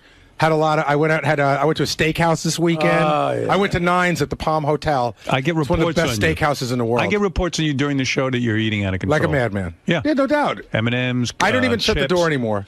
No, I don't eat chips. Gary's life must be very stressful with all he has going on. Kids, everything. Look, he's eating something. You Still know, smoking? No. Try not to. True. You're not smoking? I'm not smoking. Really? Yeah, I'm not How smoking. long you been without a cigarette? I don't know. I went to see the hypnotist, I guess, a year. I think this February will be 2 years. Is that right? That worked? Yeah. You haven't had a cigarette in 2 years? Yeah. You haven't had a cigarette in 2 years? I have had a cigarette in 2 years, but I don't. I haven't bought a pack. I would say in 2 years, I've smoked the total of a pack and a half of cigarettes in 2 years. Wow. Well, that's little. That's nothing. You know, no, you don't quit cold turkey, you'll be back. No, that's not true. No, it always gets worse. Cigarettes don't get better; they get worse. No, that's By not that true. I mean, no, I'm going to tell you what I mean. I know because you know, Dr. Drew. But I was a cigarette Dr. smoker. Howard. All right, so your experience is everything. I'm telling you about cigarettes. It never ever goes less. I'm going to sit with Artie. It never goes less, genius. God, don't you know his experience is Addiction everything by always now? increases. Ask Artie. You don't go from using heroin and lightening up your heroin. You either start with heroin and it increases. Same with cigarettes. They do Always say that increase. about heroin. That's why, like Ray Charles and Miles Davis, they always said, they do it on their own. Otherwise, it'll come back. I mean, but I don't know. So what did you want to know? You wanted to know if I went up to the Consumer Electronics Show. Did you see anything cool? I saw Panasonic has a 150-inch television. Did you eat all the news department's candy? Oh. No. They're claiming you did. That is so not true. That's bullshit. The other guy All of their candy? Yeah, that's what they said. That's bullshit. That it really is. I've had. First of all, I've been in the news department in a month. The news department's claiming Gary ate all of their candy. How much candy do they have? A lot. No, it's just not true. It's I have not eaten. I went in there and got candy a month ago. I've taken some pieces. I did not eat all of their candy. All right, that's that a was the fucking word I got. out and out lie. That's the word I got. And if Lisa G wants to come in and peddle her bullshit, let her come in. Let her come in. I did not eat all of their candy. I heard you did. Well, That's all I'm just telling you what I heard. I'm telling you heard wrong. That's bad. That's their candy. How could it be bad if it's not true? And the news department's on a whole other floor. You just asked. They're not on You a. have to go down there to get the candy. Boy, the two of you are so out of touch. They're down the hall. Oh, No. I get you visit so often. I don't mean you know what I mean. They're all the way across. No. You thought they were on another floor. Outside You of have no the- clue well, what goes on They here. used to be. I didn't know they moved back. No. They've been in. Robin, they've been in the same spot since day one. Why are you angry, dude? If you ate all their candy, you ate all their candy. I didn't eat all their Okay, candy. so you didn't have to go downstairs to eat their candy. I didn't eat all their candy. All right, so you walked out of here and into their area. No, but you said I had to go all the way downstairs. Lisa G used to hide her candy from Gary, and he'd find it. Yeah, why are you out there looking for candy? That's what I not hear. true either. That's what I heard. That is not. It's in a bowl. I didn't look through her drawers or anything. I mean, her candy was in a bowl. So what would you walk down there? Would you walk candy? down there under the premise that you had business down there, or would you just go to get the candy? Well, both. Yeah. All right. I had business of getting the candy. You could have taken care of the business over the phone. I haven't been there in a long time. She's got, and I did not eat all the candy. She had a bowl of candy, and I had some pieces, probably more than I should. But to say I ate all their candy is an out and out lie. You could say, why would they put it out if they don't want anyone to eat it? But he was getting exercise by going to get the candy. No, whatever. Al Rosenberg is on the phone. Yeah. Hey, how you doing, Howard? I got a phone call that Gary was taking some heat about the candies in Lisa G's dish. Yeah. I'm the one who ate them. Oh. You ate them? We come in there during the miserable. All right. Show, Yeah, I left her a replacement last night. All right. Well, okay, Al. And also, I left her a note once accepting the blame for that. And but I did want to say, while she's there, would she mind filling them again, please? And I like the peanut. I got pictures of Al from my wedding. Uh-huh. And Al's gotten quite heavy. I lost 85 pounds. Yeah, but I think you're putting back some weight, right? No. I'm 236 now. Are you? Yeah, I was going to say at the wedding he had thinned down. Yeah. You looked heavy to me. Everybody looks heavy to you. No, you look heavy. But Gary. everybody. I was right. You were over your goal weight. Yeah, I said I was 219. I was 221. Goal We're genius. weight is not what he was. Yeah, that wasn't my goal weight. I'm saying you're over even Gary's what goal weight was 275. you're over what you should be. You should probably No, weigh but about what should you weigh? 170? I should weigh 185, 180, 185. 85 is a weight that's pretty good for me. 185? Yeah. I think you should weigh. Of course you do. You're probably under. Of course you 5'9". do. You think I should go to Auschwitz? No. I don't think you should go to Auschwitz. You think, but whatever anybody in the world, whatever you think they should weigh, whatever they think they should weigh, you're always 15 pounds lower. What do you weigh, No. Howard? What do I weigh? Yeah. Be honest. Why would I not be honest? I'm thinking my weight. I weighed myself this morning. I weighed 194. Yeah, because I was going to say, Gary You're said too he should thin. be You're 10 too pounds thin. under you. Yeah. What, there you go. Gary, how much He's did you, so much taller. how much did you weigh after years ago when we had the first Bally's weight loss contest? At the end of that, what'd you weigh? When you were giving yourself the enema on the floor in Bally's gym? I'm trying to remember. I think it was 175, 174. You look You really look good there. And I'll tell you what. I don't respect people who have to lose weight just for money. Like, do it for your health. Don't respect me. Listen, I don't I'm a respect whore you at about all. that. I and agree. then you put the weight right back on. I agree. Thank you, Al. You're welcome. Al's part of the Miserable Men Show.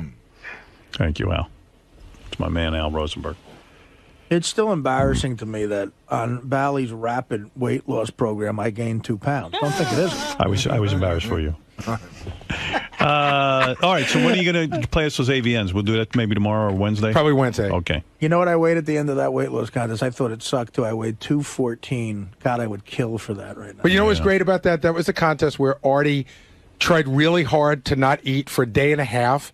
And it was killing him, and he broke down. Remember, after the Yankee game, they stopped for 2 slices of pizza, and then they had that. Then he stopped to get like burgers or something. Is that what you weighed back then? 214? Yeah. Geez, you would love to weigh 214 right now. Are you kidding me? I was even looking at the poster in the hall where he's walking with the cup in his mouth and all. Yeah. He was thin then. Well, I was thin when we started he was here. I was considerably thinner than he is now, and he'd like to be there now. Yes, you're a big mess. You're not letting Now, me do I'm looking at the height and weight table, and it says for a guy 5'9", even with a large frame. Go ahead. The ideal weight is 155 to 176. Right, now look up your height and weight, Robin. I'm just looking. No, I'm just saying. 155 to what? 176.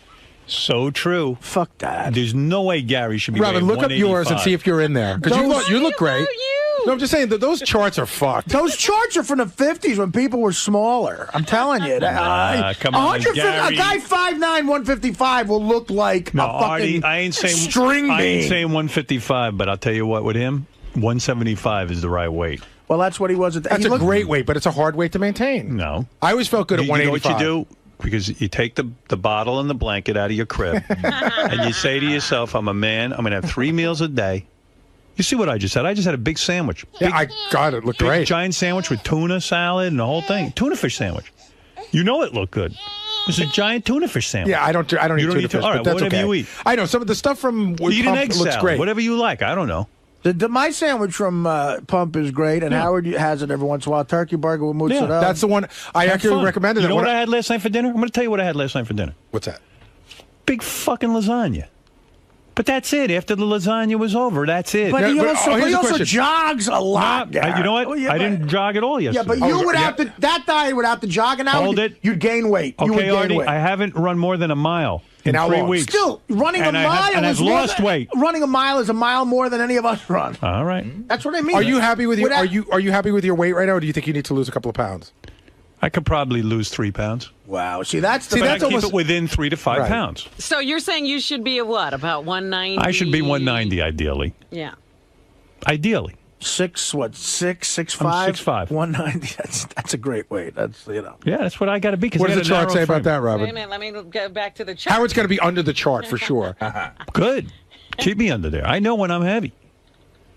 I bet You know the what it chart is? says something you'd go, that's ridiculous. I don't have, like, if I stopped running and probably worked out with weights more and did intense working out, I'd probably pack some muscle on and look a little better. And weigh a little more. Yeah, and weigh a why little would more. you do that at 55 years old? You look not good. gonna You do look that. great. That's you look it. This is fine. my look. You're healthy. This is your look. This is The it. chart stops before Howard's height. You look good in public Yeah, they school never- shirts. I never was on the. All right, what does 6'4" say? 6'4", it says for a large frame, 181 to 207. No, but what about a thin frame? A thin frame, 162 to 175. There you go. Oh. You're probably, if the chart went that high, you'd be under it. I think you're in the middle, like a middle frame. No. He's not. He's a smaller frame. You think with his wide shoulders and everything? He's 20 pounds heavier than the highest weight there. But that's for 6'4". to 197. Oh, 6'4". To 197, Art. For what, a small frame? No, large. 171 to 187 is a middle frame. A large frame is 187. 181 to 207. So you'd say you're a middle frame? Yeah. You're heavier than that chart says. That's for a 6'4". But let's talk about that chart. I'm 6'5". Okay. Right, so he's probably got some leeway. He's probably right on there, right on the right thing. Fred's in great shape, right? Yeah. And I'll bet you if you compare the chart, Fred. I guarantee you Fred falls in the right area. I bet he does. Fred's what? Fred's a medium frame. You want to know something? I'm probably about, according to that chart, I'd probably be considered to be 10 pounds over. That's right. Yeah, how tall are you? How tall are you? I'm between 6'2" and 6'3", 6'2" and a half. All right. I'll go to 6'3" then. And Fred, is Fred a medium frame? Yeah. He should be 167 to 182. What do you weigh? That's a little too low. I'm probably about 210. Oh, you are? Oh, my God. Fred's obese, according to that chart. Hey, Gary, I'm he just fits in saying. his shirt. You don't. I'm just saying that I don't know what you that want from chart's me. retarded. Gary. Go to me. I'm fat. That chart's retarded. Gary. Do you get You don't the fit in his point? shirt. I'm fat. The chart's retarded. Yeah. So Okay. so what has it got to do with anything? 'Cause you look bring up big, the chart like it's gospel. That shirt looks too tight on you. Okay. That's all I'm I saying. won't wear it again. I'm just helping you out. You are. You're so good to me. All right. Thank you. Can I ask you a question? I gotta Do you go. really think you're helping me out? Yeah. Do you or do you just breaking my balls? No, helping you out. You really think you're helping me? Yeah. Thank you. You need someone to talk reality to you. You do. Good. You want to?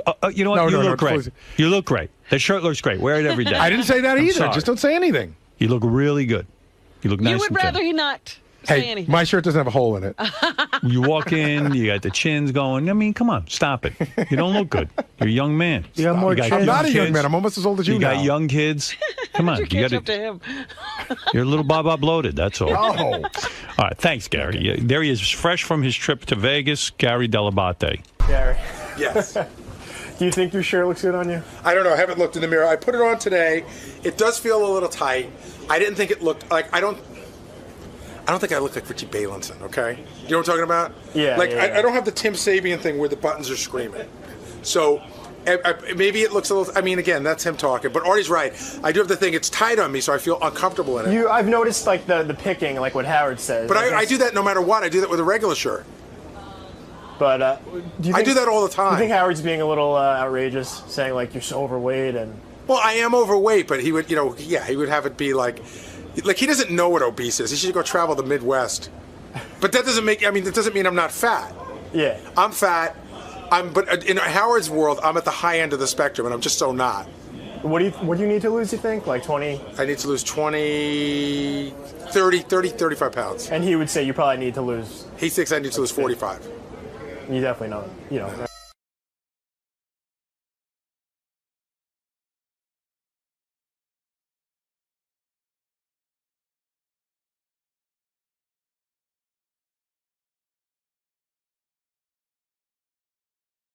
Good morning. Morning. How you doing, man? Good. So what brings you down here today? Talk about your radio show a little bit? I guess so. Got a new schedule, right? That's right. New schedule. Jimmy Brewer's here, ladies and gentlemen. Live and direct. Look at that. Old friend of the show.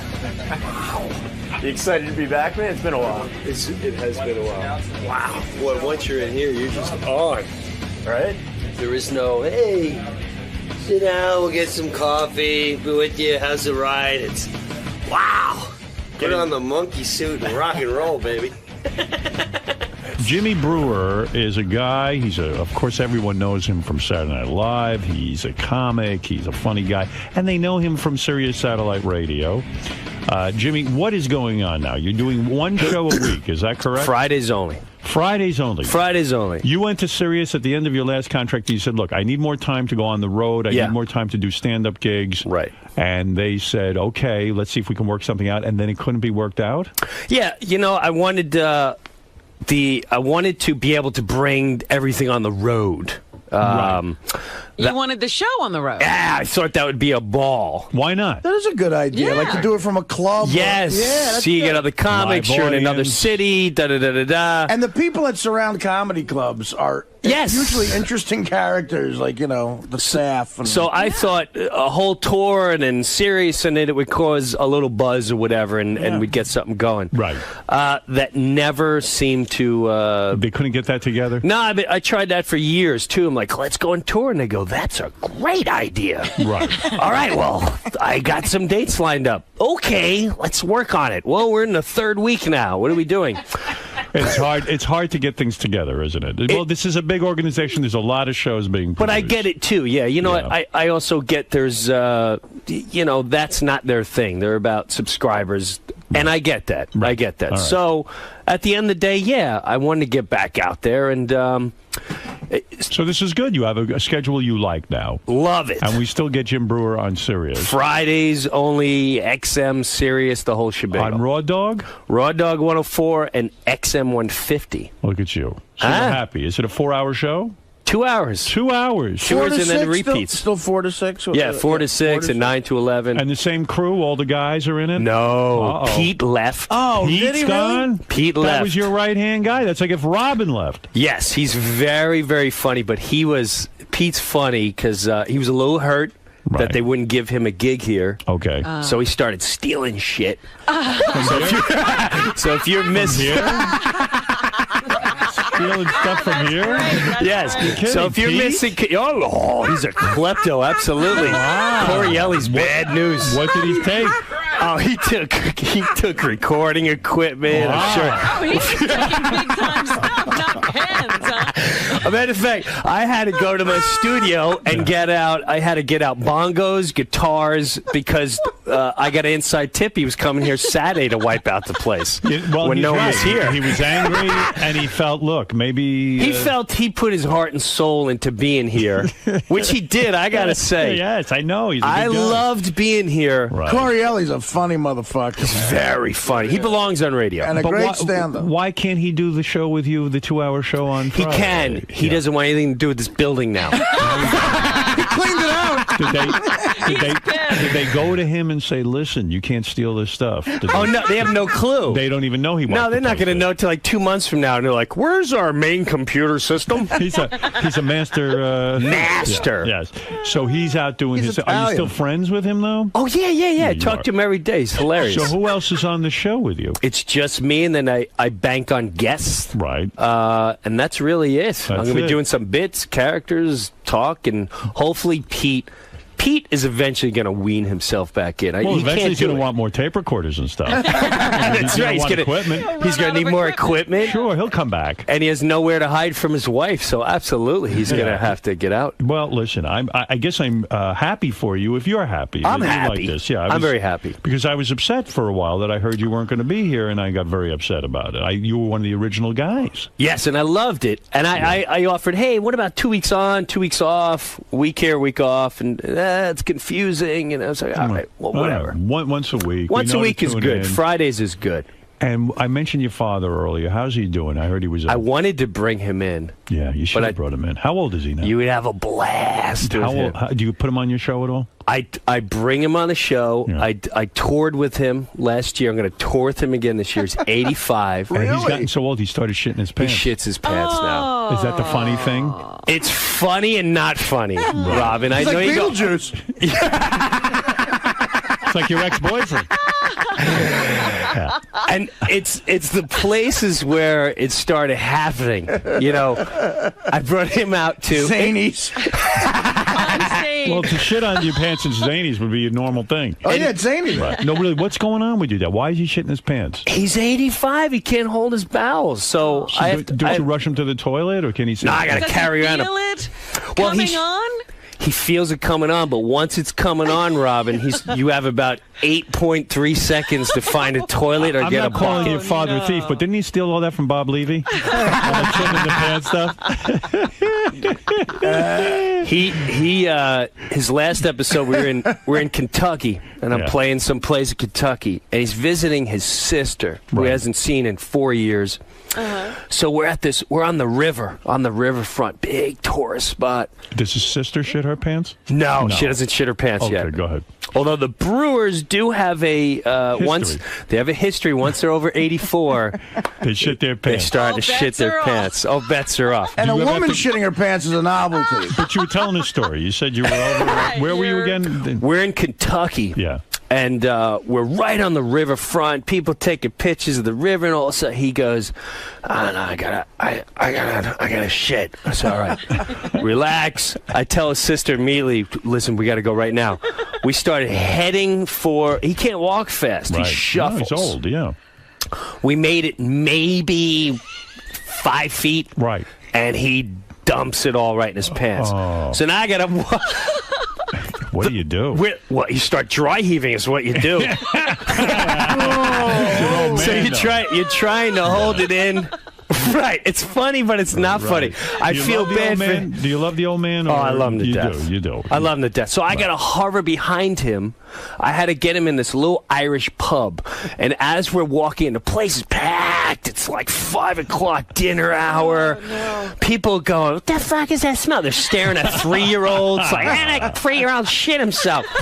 And he's got a whole stain through the bottom of his pants, so I got to hover over him. Is the duty falling out of the bottom of his pants? It goes all the way to his socks. Oh, my God. It goes down to his socks. Because it's an adult bowel movement. Wow. Yeah, man. So I got him in the toilet. And I locked him in the stall. And now I got to go shopping real quick. Right. And when why not wear a diaper? Why would he not wear an adult That's diaper? humiliating. Yes. Yeah. That's right, Robin. Should have got the Mexican that hosed down Robin. How often does this happen? Before I got a schedule down, like I absolutely will not bring him outside the house That's what I was unless going to he's say. shit. Maybe you shouldn't bring him all the way to these faraway places. Well, I learned my lesson. Yeah, he should after be the home. 4th time, I had to hose down my car. No, and he's probably more comfortable at home. No, he can't. My mother drives him nuts, so he's more comfortable on the road. Yeah, she probably doesn't like it when he shits his pants. No, because she's not helpful at all. I'll come over. He's like, he shit all over the goddamn rug, and I can't do this shit. I'm not even gonna clear. It's bad enough I gotta wipe the shit off the back of the dog's tail. Now I gotta wipe the shit off your fodder. It's disgusting. How do you not know you're gonna shit, Jim? Jesus Christ Almighty! He's a World War II vet. Any respect? Doesn't that embarrass your father when your mother carries on like that? It's a nightmare for my father. I did. We were on a tour bus. Yeah. We're on a tour bus. Right. It was the most god-awful thing. Artie, you been on a tour bus? Why No? wouldn't your mother be loving and say to him? That's them. My mom would go, I love taking care of your father. I'm sick of making you goddamn dinner and washing the shit off you. Jesus Christ, wipe your ass, Jim. Wow, it's almost like two different people. It's a two different monster. But they're still together. But they're together. Really are. It's amazing. It's that World War II era. Yeah, they stuck it out no matter what. I got great family stuff, man. So to get back to this story, because I want to understand what you do. You get in the stall. We get in the stall. You go shopping.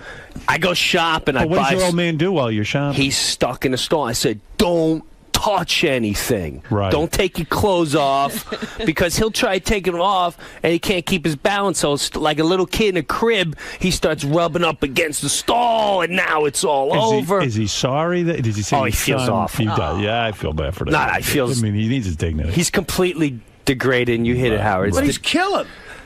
What? Yeah, he's killing. But right. He's giving me hours of material. So where do you go shopping? I mean, I wouldn't even know what to do. There was a mall attached there. Right. So I go running through the mall. I find a place. I go, I need sweatpants. And the chick is like, you're like a... No, it's not for me. I need a big size immediately. Is your dad heavy?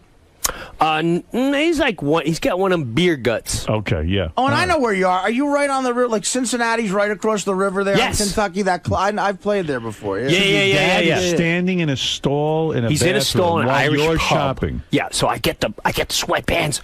I go back in there. Now there's some redneck in the stall. Yeah, it's crowded. There's people all over the place. And he's going, hey, man, I'm next. I said, I got a situation here. And I'm trying to keep cool. I'm like, sir, I got a situation. He's like, I don't care. I'm next. And he's yelling at my dad going, hurry up. Wrap it up, man. You've been there 10 minutes. And I'm trying to explain to this guy. Your dad shit his pants. Yeah, and he don't get it. So finally. Let him clean your dad. Yeah, so finally I open up the stall so he can... I go, here, you want to go next? You open up, he said, oh, shit. Sorry, man, I know.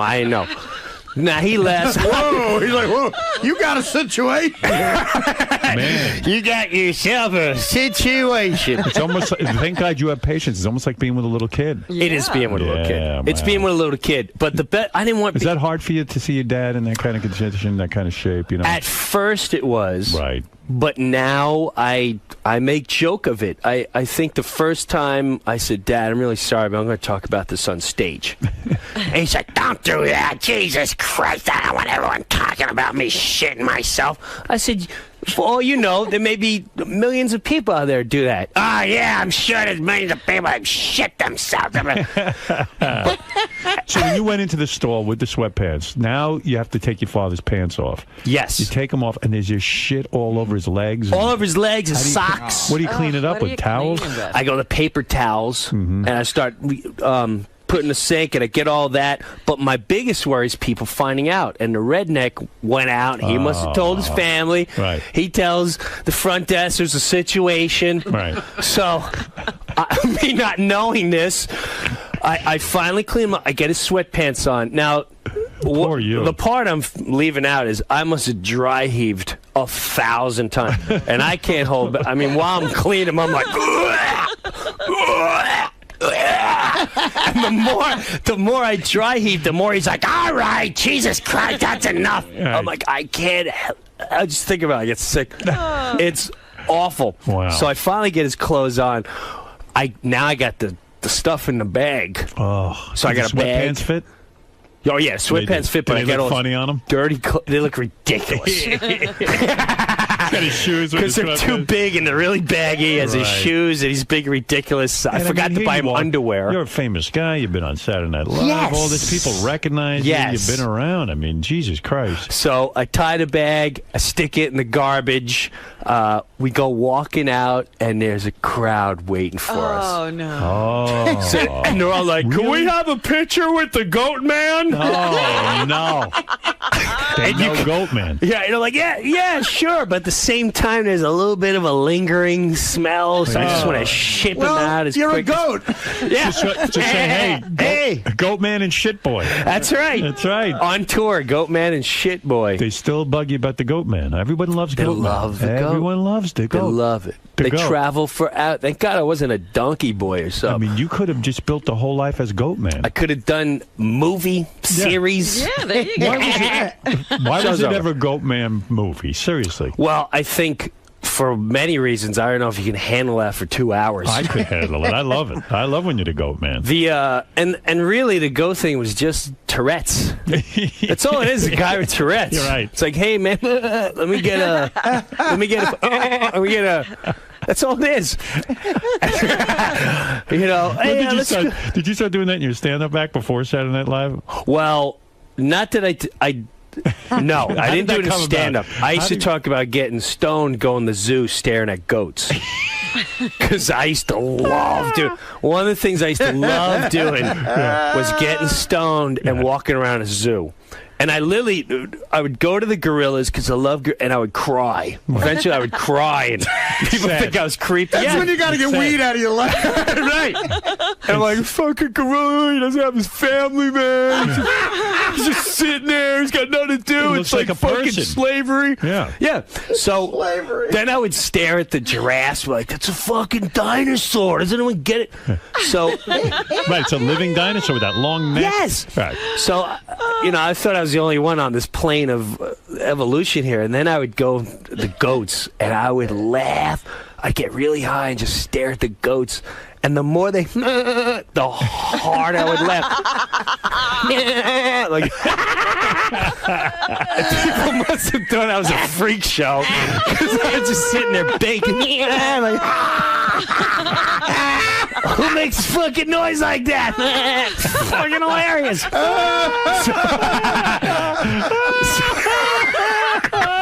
So when I went to that's perfect. When I went to exactly like a goat. Right. So when I went to SNL, right. Did you do that for the audition? No. He didn't even know it was a bit. He thought he was onto evolution. Right. Would you ever get thrown out of the zoo? I think it was the Tennessee, Knoxville, Tennessee, asked me, like, you're making people uneasy. Wait, I stood there for like an hour and a half. You would do that on the road? You would no. Oh, yeah, you would stare. I'd get high. Yeah, but you would stare at the animal for an hour and a half and do impressions of him because you were commuting. Were you trying to talk to him? Yes. So I would stand there, and the one time you became proficient at it that maybe you were even communicating. Maybe with you were talking goat. Yes. So I would stand there, and there was always an older one. So he couldn't even stand it. So when I would sit there and I go, if I can get the old one and go, Talking to them, man. Talking to the animal. So how do you incorporate that into a television So sketch? here's what I did with SNL. I went in there and I pitched, and this is what I said. I said, I want to do a character that, for some bizarre reason, he has Tourette's. But it's sort of like Teen Wolf. Whenever he talks, so that comes out, and they're just staring at me. Yeah, because it sounds crazy. They're all like, "What? Who gets this?" Instead of a werewolf, he turns into a ghost. Yes. So, but my hook was whenever he get nervous, right, and whenever he drink, more of the goat would come out. Right. So to me, he'd go to the original sketch Like was Jekyll and Hyde. Yes, the original sketch was he goes to a party, a regular guy, and throughout the night, once in a while, he's like, "Yeah, I'm from Long Island," and like, what the fuck is wrong with this guy? And then as he drank, he's like, "Hey, let's sing," and they start spreading the I'm leaving. And people are like, "What the?" I had no ending. Did you know if there was no ending? I just went, I know this is funny. Of anyone that you knew that did a goat sound when they had No, Tourette's? not at all. It does sound like it, though. You pitched this thing, which is brilliant, but yet who would even? How do you get it on television? Because did they finally see that? A couple weeks later, this guy. It was genius. Who gives a fuck about an ending? Right. A couple weeks later, one of the writers, Tom Giannis, was one of the writers, and he comes up to me and he goes, don't ask me why, but I was thinking about that goat thing you were talking about. He goes, and I really like the angle that he sings. Right. I go, all right. And he goes, what about he just sings 80s songs? I was like, you're just as fucking bonkers as I am. This is good. Why would you? I didn't like it. I thought it was stupid. But maybe it would get it on the air. I thought it was stupid. I did. Like, he sings 80s songs? That's retarded. No, but at least someone was buying into your concept. Yes. So the first Go Boy was... He sings just 80s songs. And it was like an infomercial. Like, he used to be this, and now Go Boy sings 80s songs. And Yeah, like, I remember seeing it. Right. Yeah, And you're like, you can, so if you want to, you can. But in a way, didn't they ruin Go Boy in the sense that you wanted this just to be some guy, not name him Go Boy? No, I didn't want to name him Go Boy nothing. Right. He's Don't supposed to be even a reference guy. what it Yeah. is. No, I didn't want any of that to happen. Your idea was pure. Yeah. But and then and I saw it as a franchise. I'm like, then we'll do the movie where it's like Teen Wolf, where you don't know what's wrong with the guy. Right. And then we find out he was a government experiment. And then at the end of the day, there's something going on in the mountains, and the only one can get to the people in the mountains is the Goat Man. So wait a second. This was genius. And this gives me insight into how Saturday Night Live works. And this must be the frustration of it. Here you have this great bit. You see it in your head. In order to get it on the air, you have to even water down the idea, name him Goat Boy, then have him sing 80 songs. Right. And that is kind of sucky, right? That's why you need your own show, because you can do what you want to do. Well, it's hard to, in any industry, when you visualize, you're the only one with that thought process. And when you pitch this in a meeting, it's hard to convey why it's funny. Yeah. I'm like, you don't get it. It's just funny. Right, and then with sketches, they concentrate on the ending so much. Yeah. Eventually, it's an hour long. Did Lorne Michaels eventually, did he think you were nuts and like we wasted our money on this guy? And then when Goat Boy, he loved the Goat Boy. He did. After the first one, then Tom Hanks was coming to host. Okay.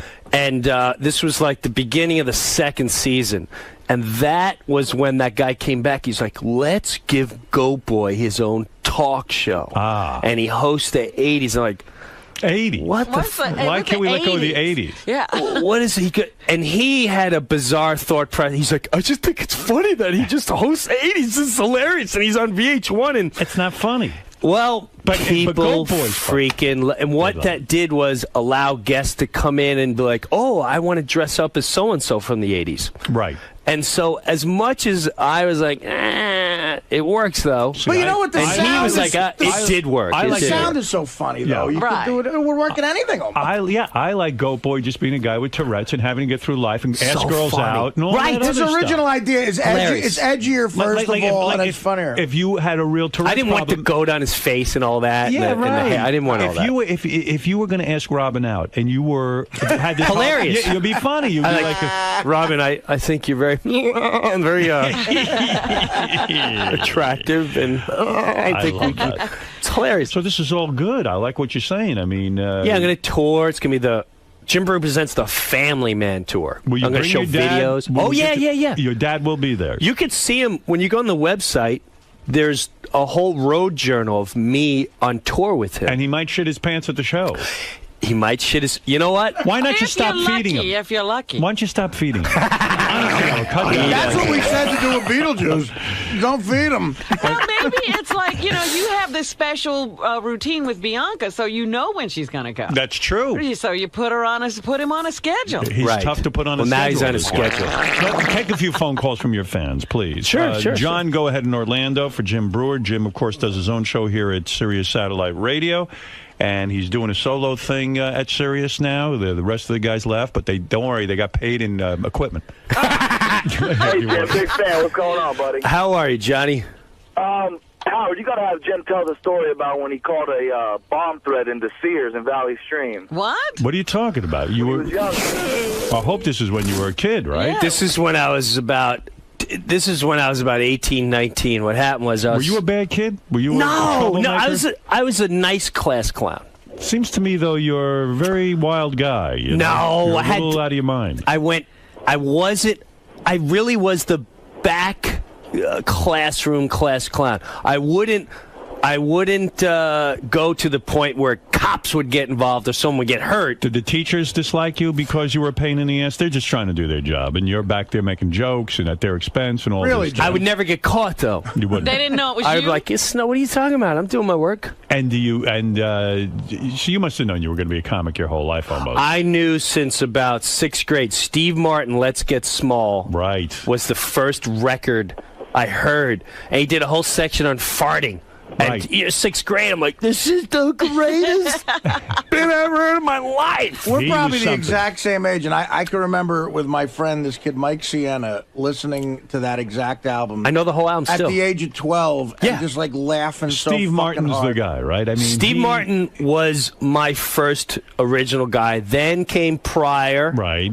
Then came Carl. Then Kinnison. That was like, oh my God. Now, did you ever get to see him work live? I did twice. Yes. Once. Wasn't it amazing? He would just come up with stuff, right on stage. When I saw him in Tampa, Carl LeBove was opening for him. Right. And I have to say, Carl left when he first came out, a little bald guy, I went, oh, this guy's going to take an ass whooping. Right. It was like seeing Metallica at the time. Like, ladies and gentlemen, from Disney. Oh, no, don't do this guy. And he killed. He left with a standing O. Right. I went, I don't think Sam's going to be able to follow this. And then Kinnison came out. Bigger than life. Bigger. But then the second time I saw him was a disaster. That's when he was getting high. 4 or 5 guys with him, and he was a mess. Killers of Comedy or Outlaws of Comedy. It was awful. Yeah. It was just awful. I saw him at Rascals.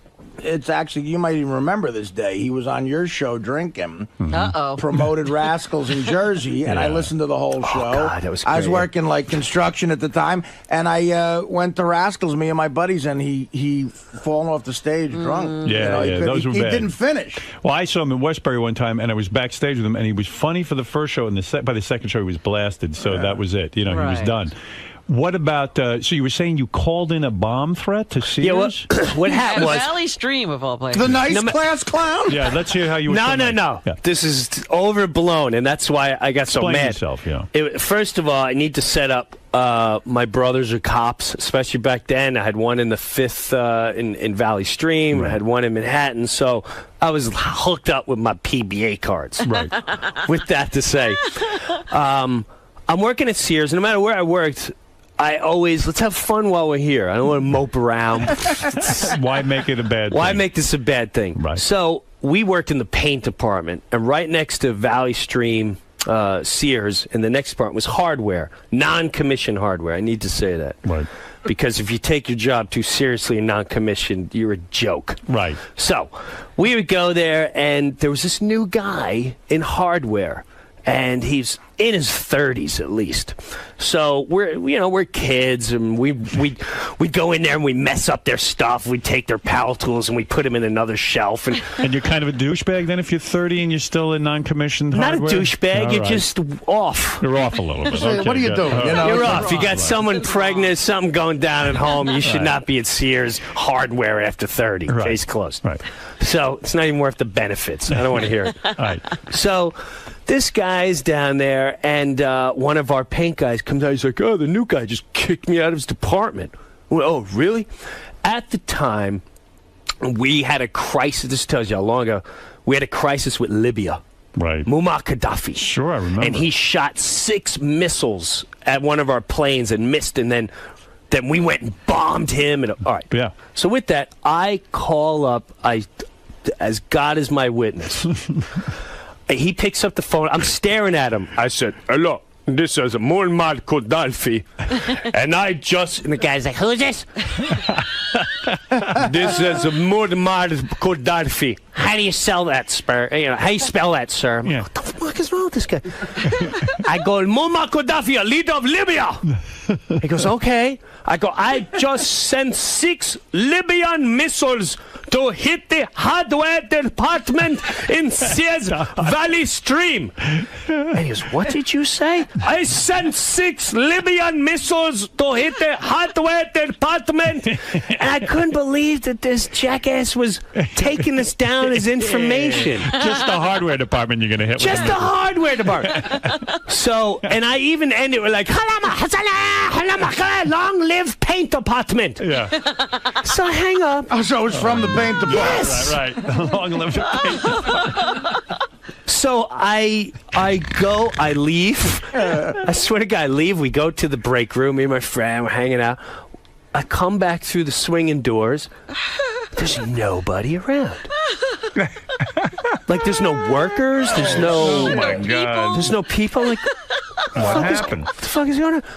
All of a sudden, those security guys that pretend they're security are in plain clothes. Right. Oh, He yeah. comes out of the back. Brewer, what are you doing? We got to get out. You got to get out. I said, we're about to clear the mall out. We've had a bomb threat. Oh, no. Jesus. I went, what do you mean? What do you mean it was a bomb threat? He goes, the new guy in hardware just had a call in for a bomb threat. The new guy. Muammar Gaddafi, no less. And, well, I should have kept my mouth shut, but I went, that wasn't a bomb threat. That was me playing around. And he went, what? He goes, bro, you fucking kidding me? He's like, we called this in. They're about to evacuate the mall. I said, well, evacuate them because I said I was moving. He's like, you got to come downstairs and talk. Oh, no. Cops. Everything. You had to explain. them. Yeah, I had to explain. Long story short, I have to meet with the president of the Long Island Sears unit. Oy vey, they fire you? And to give credit to that guy, I don't remember his name. I walk in. He's sitting behind his desk with his big suit on, Sears, with all his different sections. Rockville Center, #1 in sales. Stearns blows. Right. So he's sitting there. We walk in, and he goes, tell me what happened. Mm-hmm. I said, listen, sir, I finished all my paint work. Right. I put up my signs and did everything. I said, I shouldn't have been making phone calls, but I did say, I am Muammar Gaddafi from Libya, and I sent 6 Libyan missiles to hit the hardware in Sears Valley Stream. And he tried really hard not to laugh. Right. I thought he was going to fire me.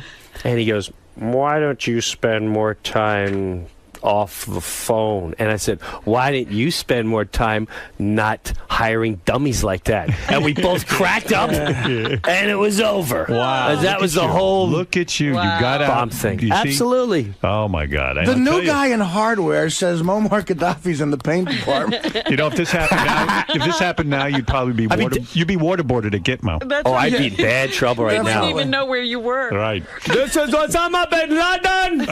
Let's go to... What department is bomb? I sent the terrorists into the bedding department.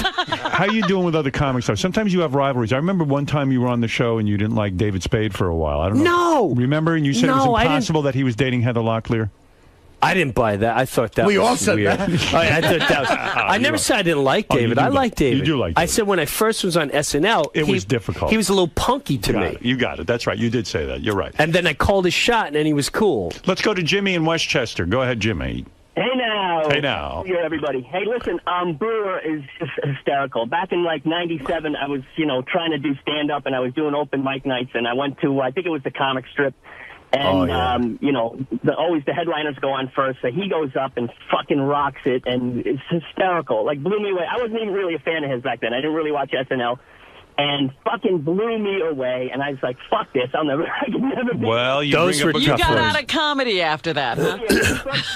Brewer got you out of comedy. That's great. Steve Martin inspired you, and you got this guy out of comedy. If only you would have seen a shittier guy. What can I tell you? The guy knows what he's doing, knows how to make people laugh. This is what's going on. Hansy, go ahead. You have the last question for Jim Brewer. Hansy, Hansy. What's going on, Jim? I want to know if you still talk to Dave Chappelle or not. Hey, man. I ain't talked to Brewdog in a long time, motherfucker.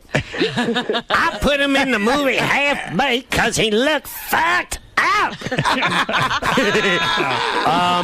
Supposedly Chappelle's in New York City, but honestly, no. I haven't talked to him a good... What's going on with Chappelle? Do we I have know? no He clue. doesn't contact old friends anymore. We were friends with him. He doesn't contact us even. I haven't talked to him 2 years. At first I was a little... a little hurt. I was like, I thought I was a true friend, but, I can understand. Everyone's got to go through. Maybe he's going through some kind of mental thing. I don't know. I would talk to him too about like focus on your kids, your family, stay home. Hollywood. My take on Hollywood and entertainment, it's there forever. Mm-hmm. Right. You can come and go. You could die for 40 years. As long as someone can make money off you, right? Why don't you do some more movies, man? You're so fucking fun. Well, this is why I want. This is what I want to do now. I'm telling you, I want to go into family films and TV and all that. Somebody's going to hear this appearance and put you in a film. I'm telling you. You're too funny. I'll give you 10%. You're fucking right, you will. All right, listen. Jimmy Brewer is the man. Writing. You know it, I know it. Let's. We got the verbal agreement. Robert, go ahead. You're on the air. Hey now, Howard. How are you? Hey now. Hey, first off, Jim, I've never heard the whole fucking studio laugh as hard as they have since you've been in there, buddy. That's true. My chest hurts. I listened to your show on the other channel, on the Raw Dog. I love it. I just wanted to say thanks a lot. I wanted to say that whenever you guys get like Gas and Corielli in the studio and you do those movie impressions. He's good. You do movie impressions he likes. Oh, he likes Pesci, of course, right? Hey, listen, Joe Pesci. I like all of it. When those guys start reading different He likes it, but he doesn't want to hear you do it right now. Hey, yo, you're doing Tracy Morgan? I almost won an Emmy and all that. How funny was Tracy Morgan? Did you see him at the Golden Globes? I've known Tracy since, 1990. Wow, and he's out of his mind. He's by far, and I told Lorne Michaels this. Lorne said, what do you think of Tracy? I said, by far, he's the funniest, rawest human being I think I've ever seen my whole life. He was funny at the Golden Globes, too. I mean, the guy's, he comes on here. But that was naturally him. Yeah. When you saw him on the Go, when he's just himself, is he funny? Hilarious. Or is he just naturally? He's just funny. Hilarious. And I mean, he knows he's being funny, too. He knows he's being funny, but it took him so long to realize. Did they waste him on Saturday Night Live? I never felt they used him properly. At the end, he got used a lot. At the end, he got used, but he used to do this. He would get frustrated because me and him shared the room. Right. He'd be like, "Yo, Jim, I'm frustrated. They always write this stupid Uncle Tom shit." And I said, "Listen, I ain't making fun of no Al Sharpton." So he used to do this funny thing. Whenever Lorne Michaels would leave the place, right, he would go, yo, Jim, sometimes I just want to go up to the lawn and be like, yo, I've been talking to your driver. I know where you live. Oh, my God. Oh, my That's hilarious.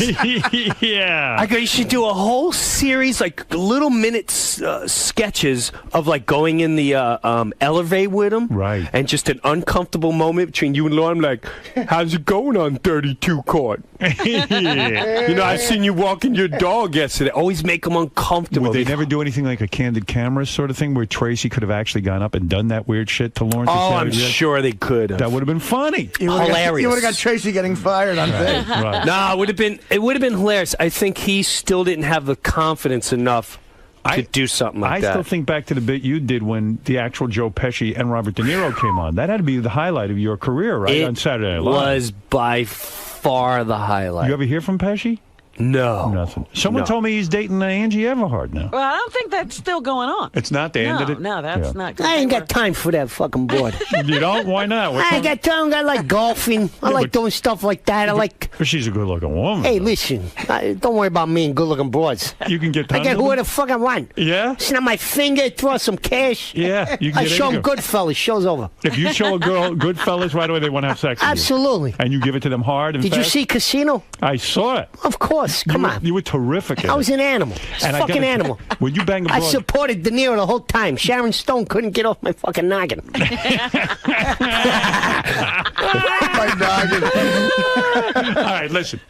You're the best. You know that. No, thank you guys for your tremendous support. We love having you on anytime you want. I mean, I didn't even know what the hell you were doing. I thought you were just doing your show. I didn't know you were going through contract. We're going to try to support you until you get And you half guys an are hour like on the- just Sundays. And you guys are like the FBI. I could be like in a coffee shop and like, on Howard the other day, he didn't know you were off the air. Getting a bagel, people stopping me like, why didn't you tell Howard you're off the air? I'm like, tell me. I didn't know, You're man. supposed to report to me. I'm going to from now on. It's like, I should have called him. It's I pretty should have obvious. fucking called him. What the Yeah, what's fuck the am I- matter with you? Dude, I'm busy fucking touring with Metallica right now.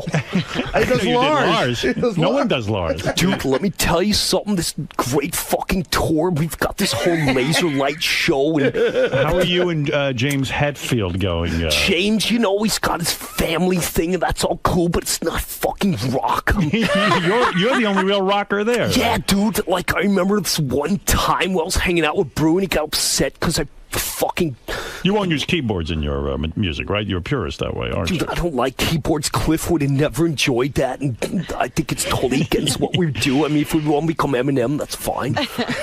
See, What's that accent? Like, where is He's he? from Holland or something. Danish. Yeah. You'll never go back to working at Sears, right? You're done with No. that. Done I with hope paint. so. Done with you're, paint. you're done with paint. You were good. I at hope it. so. Right. Sears was clearly a misunderstanding. Also, check out Jim's website at Jim Brewer, BREUER.com.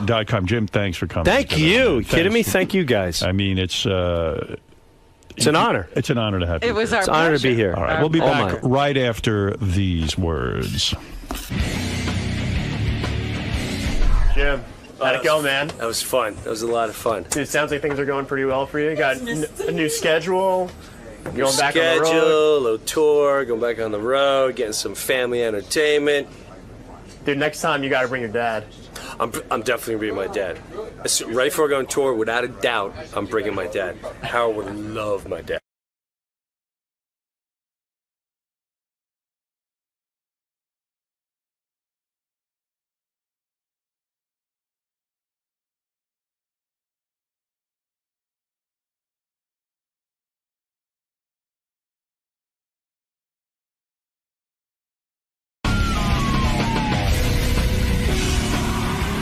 Richard. What are you doing here again? Thought I had you whacked. How you doing, man? You don't give a shit. I do. No, admit to me that you don't. I've been really. Give a shit about what? That you don't really care how I'm doing. I do. It's not genuine. But I want you. Town Hall this Saturday, 17th with Belzer, and I'm shooting curb, and I'm alive, and I'm still unhappy with your whole performance. I'm sorry. I'm doing You're my holding the best. camera about it, but your questions blow. You know, look, I'm looking out for you. You're a young kid. Thank you. And, you want to do, I don't know what you're going to do. What are you going to go from this to, like, be a pharmacist or something? Possibly. Not filmmaker. No. No, this is not your bag. No, I think you should definitely just not. count pills put it in bottles. Thank you for the advice. But don't you hate me now, don't you? No. Do you believe what I said? This. I'm joking. You know, it was a fucking goof. I think you're brilliant. I've seen your things cut together. They're unbelievable. It's like thank you. It's like I don't know. It's like you're starting a new kind of cinema. With the Howard Stern show. Huh? So Richard. Yeah. You excited to be back? It's been a while. You doing this again? Again, one more time. Why, did you blow it the first time? No, we always do too. All right, just be quiet for a second, because I'm going to fucking snap. I'm always happy to be here. Been here for 25 years. When you were when you were looking at your dick and saying, you better grow, I was already in this room. Well, not this station, okay? Love the guys. It's a circus in there. Artie, I should have a lot of fun with Artie. Yeah, what are you gonna talk to him about? He's a mess, isn't he? Is he a mess? He's a drug addict like me. All drug addicts are a mess. You know, I just have 15 years sober. You have some advice for him? Huh? You have advice for him? Advice for anyone. Doesn't have to be a star like him. But if he asks me, I'll tell him. I think it's pretty astounding what the guys, you know, everyone, it's like a microcosm of the world what people are telling him to do. But he knows what to do. No one can fucking tell him what to do. He wants to have a better life. He'll clean up. If not, you know, we fucking work on our eulogies. That's where it's at. You know, he's getting coddled by a lot of people. You know, I told him he's a funny motherfucker. He's really funny. And he can go on stage and have a great life and make a lot of bread and have a great life. And but if he goes down this road that he's going down, seemingly, it'll end. Hopefully, you can talk some sense into him. I mean, I can't. I mean, just professionals who can do that. I've already told him what I thought. You know, he's just a big bullshit artist. Like, you know, I'm a bullshit. The only difference between me and him is that I'm not using and drinking. But we're addicts. We're fucking nutcases. And I'll die an addict, even if I don't drink or use again. And you know, he knows the deal. He's just playing around. He's in denial. You know, I just hope he doesn't bottom under the grass. That's all. I mean it. Love the guy. Do you have enough of this fucking soap opera? I've had enough. You had enough. I have a gun. I'm going to shoot you right in your fucking head if you don't turn that off. Many people know Richard Lewis as a comedian. What they don't know is, because they didn't read his book, but I did, many years ago, he hit rock bottom when he was addicted horribly to champagne and fell asleep at a movie premiere. What? That was his bottom? That was his rock bottom, screening. And he hasn't had a drink since. Wow. And he recently was helping Artie. You know, he doesn't even know Artie. He reached out. I've Richard actually Lewis, read his book. Yeah, Richard Lewis is a good man. He's a good guy. And I'll prove to you why he's a good guy. But like I said, he hit rock bottom years ago when he fell asleep at a movie premiere when he was addicted to champagne. He loves it when you belittle him. I read his It was crystal meth, by the way. Yeah. He told me the drug. Richard, you were horribly addicted. It's like Artie on Jeopardy. I'll take crystal meth for 100,000. Let's get ready to rumble. Happy birthday. I don't know if Happy birthday. I don't know if you know this, Hi, Richard. Rob. Because of you, Artie had extensive fake therapy with a guy you recommended. I've been keeping up with it. Yeah, you know, somebody told me a great story. What a shock. Here's just to bring you up to date. Richard Lewis, who was here the last time. Big shock. Oh, I'm shocked that you lied. Yeah. Richard Lewis was here the last time, and he was describing his own battle with alcohol addiction. Like I said, he hit rock bottom when he fell asleep at a movie premiere.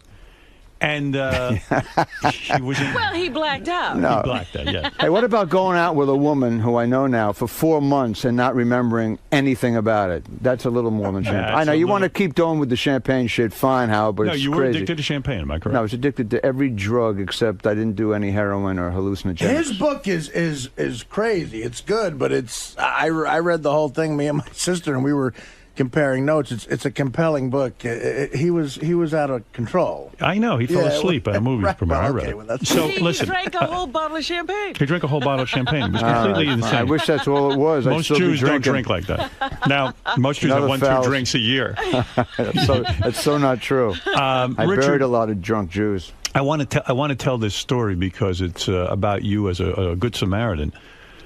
Richard really didn't know Artie, and Richard came on the show, and he had his own battles with drugs, and he called Artie off the air, and he recommended a therapist. Now, was this after the roast, missing the roast? Was that what did it? Or This was it before. That was before. This was Oh, before. no. It was after. It was after. Okay, all right. Yeah, it was Can I just say one thing? Because does this have anything to do with me at Town Yes. Hall this Saturday with Belzer? Don't worry, you'll get your plug. He didn't No, just. it was just a joke. That was a joke. Don't ruin your appearance. That was a birthday gift for you. It's stupid fucking Come on, joke. that wasn't even a joke. That was hard. You couldn't even classify that a joke. It's not even constructive. You're right. That's right. Now listen. I should say he not only called me. I mean, anyone who talks to me about stand-up for longer than 10 minutes knows that he is a big influence on me, Richard. I loved his first special. I always let me tell taped the story. Letterman. Let me tell and the he called story. me in for an hour. Was very sweet to me, but what's great about it, I mean, he really was nice and but what's great unbelievable. about it, Artie, is Richard doesn't even know this. What? So he gave you the name of the therapist, Yeah. and you came in and you told us you were seeing this therapist. Meanwhile, you'd only seen him once. No, a couple of times. I And saw him even like Jason, 4 times. Jason and Will, who got married, said, "You realize Artie blamed the fake therapy for not coming to the their wedding." weddings. He used it very well. Because Artie, Artie would go up to them and he said, "My therapist says, wait, listen to this. My therapist says I can't go to your wedding because I shouldn't be around." My therapist said, but he wasn't even in the therapy. He used a shrink. He used a shrink. Yes, He used a shrink. to us about this. First of all, I said that I was worried about my sobriety going to a wedding. Let's That's be what honest. I said. I'm You being honest with you. But you were using. You said. No, I wasn't No. at that time. No. You said the therapist was upset with you because you threw that party for me. He won. And Oh, what fucking flaming bullshit this is! I had it. And you said Artie, he was telling you not you're to go a to these fucking weddings. drug addict. Yeah. Admit it already. We don't want to go to admit your that. funeral, you asshole. What All did these you- little episodes are funny, but you're gonna fucking die way early if you don't fucking clean up. All right? I'm the only thing I'm gonna die Weddings, from is this. Hey, he didn't buy Campbell's soup because the shrink said he shouldn't eat tomatoes. It's all bullshit. We all fuck the microphone. No, we need a microphone. Put All right, that I on. need a microphone. Yeah, we I'm need so to hear angry you at Artie. lecture, Artie. Go ahead, You don't talk wanna to do him. Let me tell you Right, something. let Richard talk to you. Listen. You respect him. You want to play gin tonight with Dr. Pinsky and I? That's the first thing I want to ask you.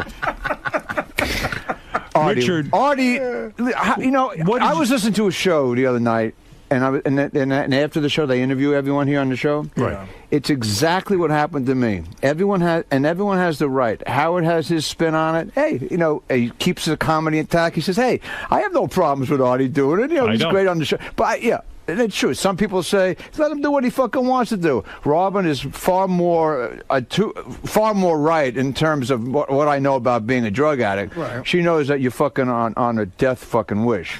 Okay? You're in denial, Artie. That's it. You're I don't in think fucking, I'm on a death wish. I don't. You don't? I think I I'm do. fine. I think he's right. It's a death wish, man. Don't you get... You're a fucking drug addict. And, I know I'm a drug addict, but I don't think I'm on a death wish right now. You I are really on don't. a death wish. I heard what you did. You went to a place. You had some Wolfgang Puck sandwiches.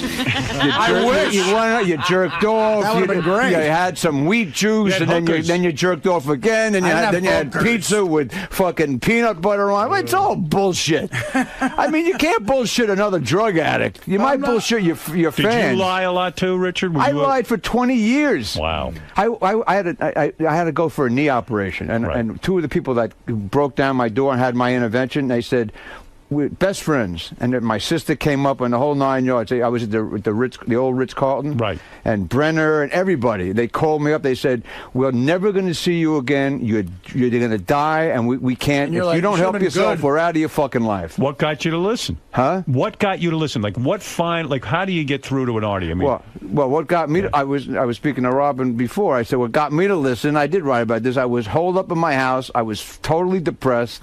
I had everything I ever dreamt of, and I was holed up doing crystal meth for 6 days. I lost about 15 pounds. I looked like a Jewish Howard Hughes getting ready for his fucking Haftorah, his bar mitzvah. And I looked in the mirror and I went, I bought this house after struggling for 15 years before I, Right. What are meeting the you odds? and then Letterman, the whole 9 yards, and the series and all that shit. I said, I'm going to fucking die at 43 years old after For what? all that. For what? For this fucking powder? after all this struggle. Yeah. that just doing jokes and I'm living a life of a fucking king. Right. This is bullshit. And I called 2 friends to take me to the hospital, and that was it. No mas. That was 15 years ago. But you got to reach that moment of clarity. He hasn't had the moment, you're saying. No, in fact, there's Lawford just wrote a book, Moments of Clarity, and I recommend it to Artie. It has about 35 drug addicts and when it happened to each of these people. When you called Artie, you must have gotten through to him on some level because he did, in fact, go see your therapist. He didn't continue. Did he really? I don't know. My therapist would never say anything about it. Of course I saw him. One time, right? No. I saw the guy 4 times. Oh, you did? Without question. Right. And then I lied about 2 months of it. You want the honesty? Okay, I'll be honest. You want honesty? Yeah. I didn't want to Get the go to M&Ms their out of your fucking mouth. weddings. Yeah. So I gave them $2,500 each in cash. Well, that was smart. Well, how much money does it take to dummy these kids up nowadays? That's a lot of laughs. I mean, Artie, you could just say, I don't want to go to your wedding. You don't have to lie and say, I'm in treatment. No, you have to That's lie my to point. people. Of course, I care about him. I would like to see him get Of course healthy. you do. I know you do. But I'm never going to sit here and say he doesn't do his job. He does do his job. He does. He does his job. You're right. That's a funny spin on it. But no, it's not a funny spin. I'm telling you, Artie doesn't do anything in terms of his job that I feel is, detrimental. In other words, for the most part, he's here. We have an arrangement where he does have time off and things if he needs it. And he is... It used to be for work. Now it's for drugs. Right. And he's only taken like 18 Whatever days I off choose to do. in like 8 years. So it's not so terrible. Yeah. And he has done his job. I can't tell him he's not doing his job if he's doing it. Richard, I brought this up yesterday. Right. There's no guarantee that Artie losing this gig is his bottom. No fucking way. There's no guarantee that would wake him up and get him into a treatment facility. And I even said to Artie, if you need a couple of months, go take it. There's no issue with whether he can go or not.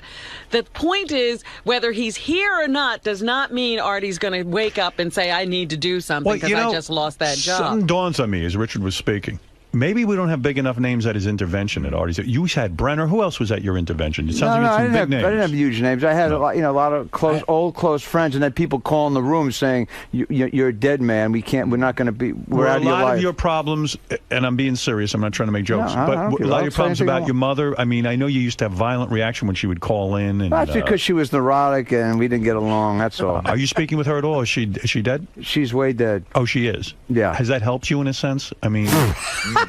I mean, the fact that she's no longer around. No, in fact, she didn't. When I was at the Fry's once when I was sober for about 2-3 years, and I mean, mothers would do this, and I told her I wasn't drinking. Right. And she says, "Why aren't you drinking?" I said, "I'm an alcoholic." She goes, "No, you're not." And I went fucking nuts. And I took her out in the fucking front of the Friars Club. I went, "I am a fucking alcoholic." We had a fight because I was proud that I finally could admit it. Right. Something that he hasn't. I mean, he admits it. I don't know what you're admitting on it. He admits. I admit I'm a drug addict. I mean, what do you want me to tell you? Yeah. Well, the bottom is this: if you get hammered one day and you walk out of here, and you do little quips when you walk out. You're very funny, ha ha, and you get hit by a fucking milk truck, and then on the news, Artie you Lang. think I'm getting loaded at work? I'm not huddled up in my room doing crystal meth. You lose both your legs. And then you come in, you'll be peg leg drunk Artie. All right, you want that? Will that be a bottom? No. Then you go out, you do your little quip, and you walk out with your fucking peg legs. You're an expert. And then Richard. you get hit by a dairy truck the next day, and you lose your fucking right arm. So now you just got one arm left, and a wooden dick, and 2 wooden legs. Is that going to be enough?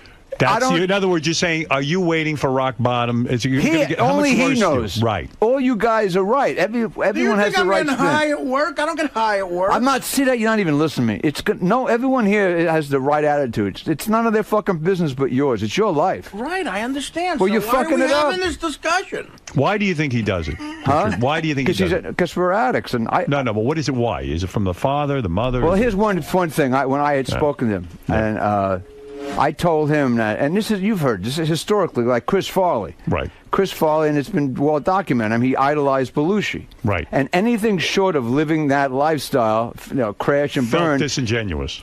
And felt like he wasn't living up to his potential. Living up to his potential meant dying young. Right. And that's where he's headed. He does love Belushi and Chris Farley. I got them both by 10 years. They died at 33. It's not a joke. They didn't. I'm not. I think I'm over that. I don't want to die. I mean, I know that sounds hard to believe, but I don't want to die. Chomp, chomp, chomp. What are you eating right now? What are you eating as you say that? Yeah. Peanut M&M. Peanut M&M. All right. Yeah, M&M's filled with fucking, crystal meth? Yeah. You got crystal meth. You got them in Durango, Mexico. Did you read my book, Too Fat to Fish? I started to read it, but then I got it's great. It's depressing. And how it's funny. How it's all great. But then I stopped because I said, you know what? I'm reading a dead man's book. Oh. Whoa. Wow. Well, that's Listen, a real dose of reality. there are a lot of guys listening to this show right now who are addicts, all right? And they're saying, fuck him to me. Fuck Lewis. You know what? I don't tell anyone what not to drink or not do drugs. I'd say I couldn't do it. Do you still think about let me tell you what I told Howard. I told Artie. I said, hey, man. I said, you're brilliantly funny. You're great on this fucking show. You're a big fucking star. And I have a feeling he thinks he'd lose his fucking comedy balls. He wouldn't. He'd be even fucking more on fire talking about how fucked up he was. I've never, look, for what it's worth, I've been doing this for 40 years. I've never been better on stage because I talk about drugs in a way, because I used to lie on stage because I was a drug addict. Right. So I could never be that fucking great. Because you weren't that honest. I wasn't. And honestly, and we all love the fearlessness of Pryor and Bruce and those kind of guys. Those guys were the best. Right. Because now you became authentic. You're talking about your real issues. Hey, fucking Pryor went on stage talked about, freebasing and blowing himself up because he could talk about it. I always felt you didn't like doing stand-up. You don't even like to look at the audience. You don't like looking. That's because I don't know what I'm doing. I have a lot of stuff in my head, a lot of material. I don't have an act, so I get nervous. What do you mean you don't have an act? You have material. You have but set. About 20 hours in my computer. So about a half of the show is ad lib, and the other 15 minutes is 20 minutes is new stuff, and then the rest. I tell you, he's very intense. difficult. He's intense on stage. In he doesn't like doing it. 1987, I saw you at You're Caroline's. set with, Howard, I got to tell you something. For 25 years or so, you have like these 2 or 3 things in your... I might have to have an intervention on you to suck out some of these fucking comments. No, you do not. He hates doing comedy. He got high on champagne. Get over it. Are you wearing nail polish? Huh? Are you wearing nail polish? Are you wearing nail polish? I've never got my nails done once. That's not nail polish? I wouldn't let a person touch my fingers. Did you tweeze your eyebrows? How can you see through the Ray-Bans? Because you're raising. You fucking Superman? You raised your eyes, and I see eyebrows tweezed. I might have done a little tweezing. Why would you tweeze your eyebrows? Because I'm a fucking. You know what I did once? What's with you? Let me tell you what I did. I had a nervous breakdown a year ago in Atlanta. I was doing a club day. A real nervous breakdown. I had to do 2 shows, practically. Yeah. I was looking at my hair. All right. Right. I'm old. I mean, I have some hair left. Right. And I took the tweezers. I'm obsessive compulsive. I knew you tweezed your eyebrows. So when I see like a little thing sticking up, I did that. I looked at my forehead. I saw like straggles. Yeah. I did this. Then I kept going higher and higher. And cutting. I looked like fucking like from the Addams Family. I cut 3 inches. It looked like, and I came home and Joy looked at me. She went, and she says, "Holy shit! What the fuck happened to you? You lost your whole hair in a weekend."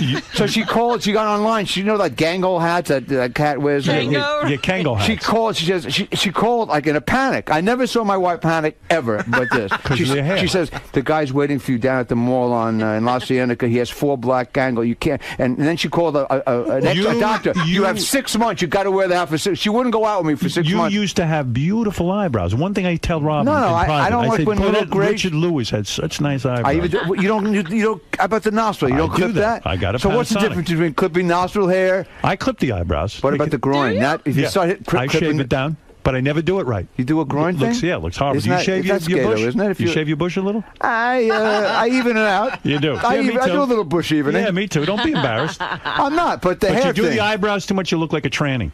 So what should I do? Make them a little. Let it grow. You're pulling it. You're tweezing. Let me see your eyebrows. I got beautiful eyebrows. You do? Yeah. I think you like do. A manly eyebrow. I never thought I'd say this. Can we get back to me dying? Yeah. I have girly eyebrows. Get back to Artie and cure him. Huh? You guys are talking about eyebrows for an hour. Do you still go to meetings? That was 5 minutes. I think we can now honestly Seemed like an hour. ask. Good to see you, Artie. Richard. It's good We to can see you, honestly Richard. ask now, what's your gay problem? Yeah. Ask who? Richard.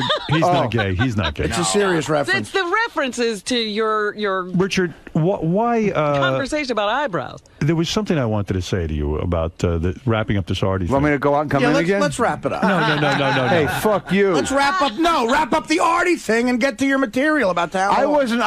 That was incredibly gracious of you to call him. It was. He He talked to me serious. for 2 hours on the phone. I mean, you didn't have to do that, and you did, and it was very nice of you. But do you feel hurt that he hasn't really come around, or was it just a way to? I mean, you don't feel hurt. Did he indicate to you that he was seriously looking for help? No. No. He just he was very flattering to me, and he says, and I know his history with liking and digging my work. That's cool. Absolutely. And he thought it was ballsy for me to call because I said to him, I said, you know, if you're taping this now and bringing it tomorrow, it'd be great. I said it'd be great for Howard. Yeah. But I don't give a shit. I would never do that. First of all, I don't know how to do that.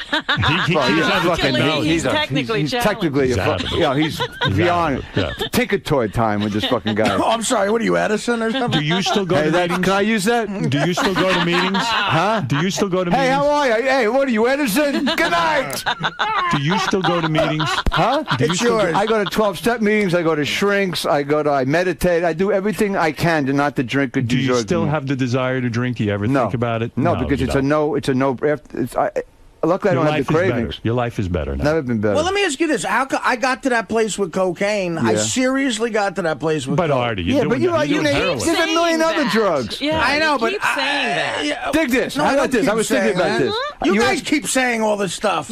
Howard, can I answer Howard's question? You know what hurt my feelings? Who's the guest tomorrow? My aunt. That's funny again. Why are you mocking my comedy? Paul McCartney's here. I love your comedy. About your drug You're problem. very funny. I bet it'll get around to that somehow. I don't know. Every other fucking guest No, does. Paul can't give you advice. He's made a worse mess of his life than you. That's right. I'm sick of people kissing up to you and coddling you. I know a million other fucking drug addicts who need help. Who's kissing? No one kisses up to me. Everybody calls me a jerk off. No, everyone kisses up to you. He's right. Yeah, because drug addicts think I want it now, and if I don't get it now, and you're an egomaniac. People who work, well, I mean, I think every comic is an egomaniac. No, every drug addict's an egomaniac. You want what you want now, or else you're pissed off. Is he hurting his?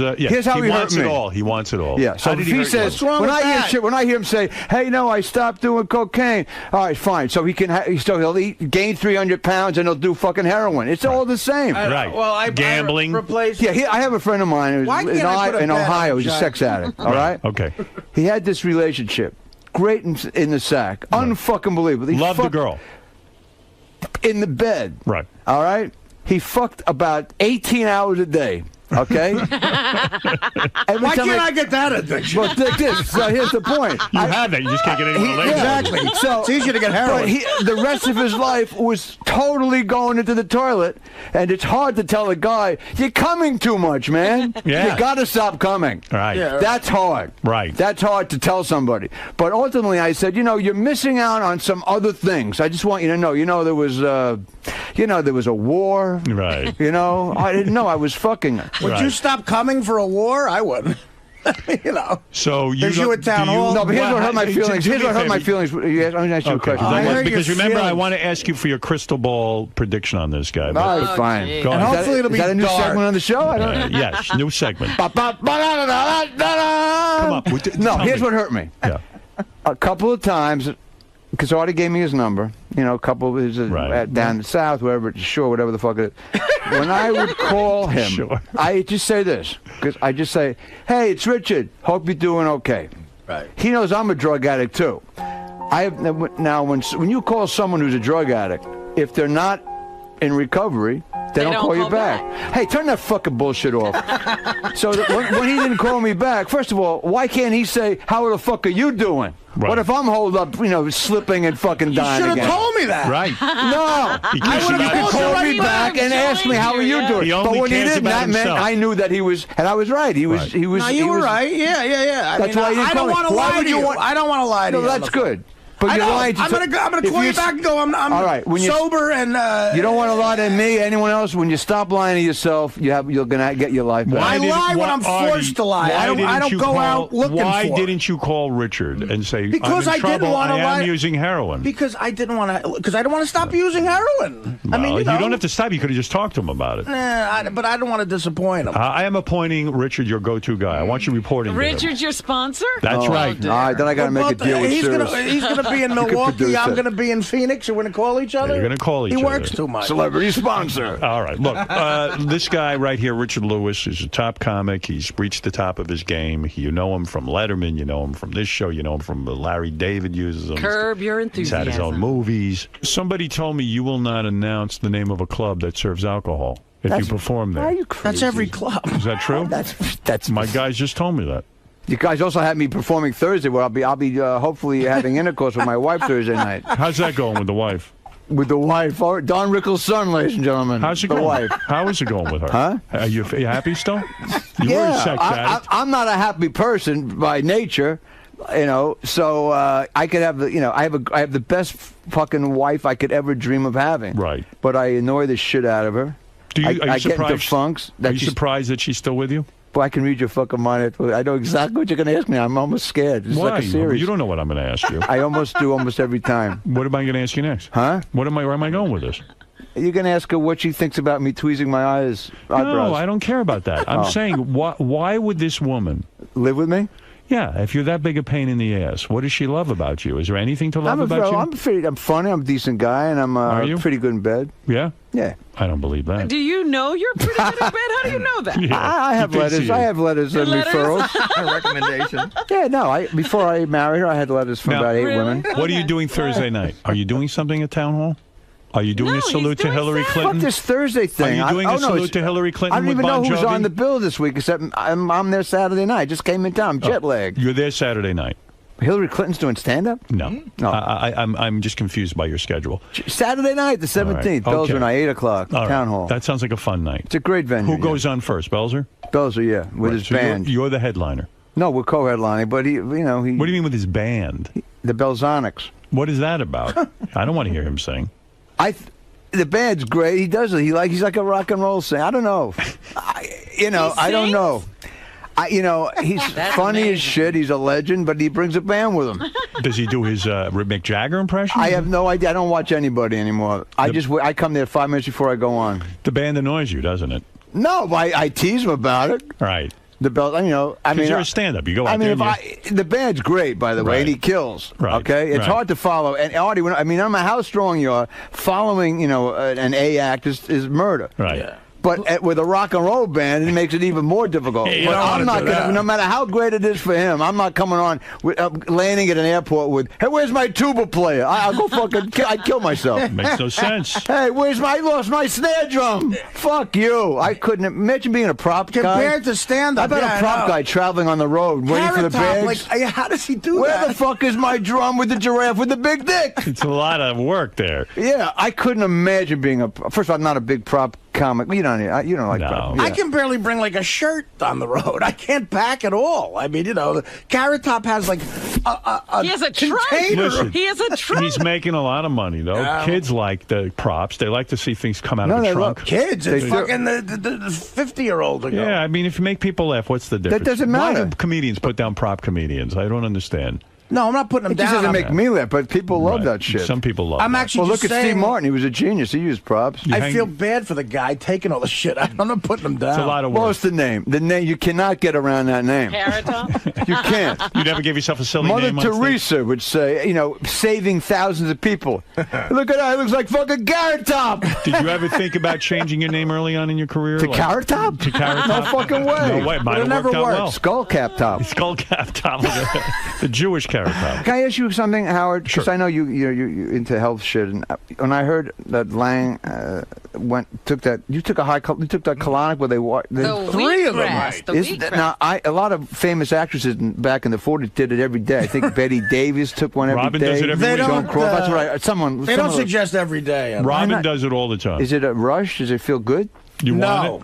I didn't Really? get any He sort loved of. it. He loved it. I liked Are you it in the embarrassed when sense- all that shit comes out of you in front of the nurses? No, I tell you, it was refreshing. You feel great, but it What wasn't about when a the rush. shit, when the logs come out? Do they Can I turn tell you their head something? or what? No, they look at it. They love it. They fucking get into it. It's their whole life. They announce it like Bob Uecker. Do me a favor. Don't get into that. We had on Dr. Drew Pinsky. He said no way. Don't listen No way to what? doctors. No, I was just not that. You don't need that. Oh no, that has nothing to do with him getting sober. I was just, I used to be an enema freak. I was addicted to enemas. Were you? Yeah. listen to him. You know the Fleet's enema with the picture of the beautiful nurse? Why were you? And when it came with olive oil, with the orange tip had olive oil, and it came on the side with a little crouton. Well, how does a man get addicted to that? How did you like doing it?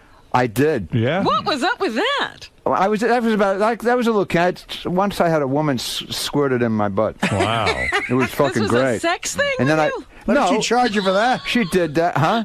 That's so There disgusting. was no hook. I don't need hookers. That's gross. Huh? That's gross. But not my wife. This is back when I was high. You get scatological like that? Did she watch you move your bowels when you did that? No, I had to run it because it comes right out. I didn't want to fucking move my bedspread. It was a lot of money. That's unbelievable. Well, why not? It feels good. Don't do it anymore. I don't. I haven't. Yeah. But I used to go to like drugstores when I had if I was doing a gig for 6 days. I'd walk around with the cart, get my sodas and shit. And let's say if I was still drinking bottles of wine and about 30 enemas. Wow. And I had was it sexual in a sense? No, I didn't always use it. a But no, it was like I'm dysmorphic because I used to be chubby. Is Robin right that a woman would administer the enema to you? Was it a sexual thing? I just related. I had some memories of back in the day when I was loaded going would she down. watch you evacuate?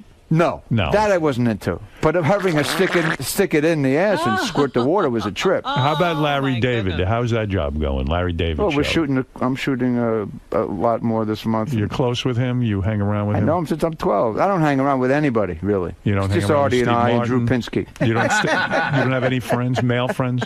It's just a woman. Mainly a guy named a lot of friends, and I come here and I buy artwork from a guy named Carl Totolo. I have about 40 of his paintings. And He's you like have a a mentor friendship of with mine. him?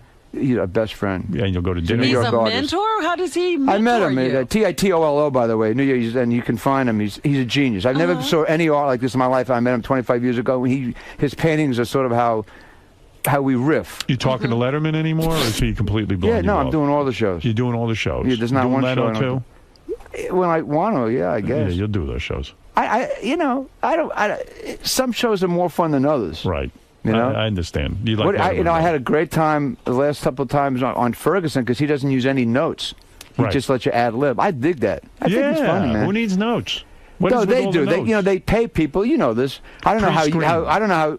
When you go on, I say if you ask me. I once told because I've done Conan a lot. We've had talks about Conan. I've had fun on that show. Right. And Frank Smiley, I know forever. Right. So I once was in the middle of a long 5 weeks of concerts.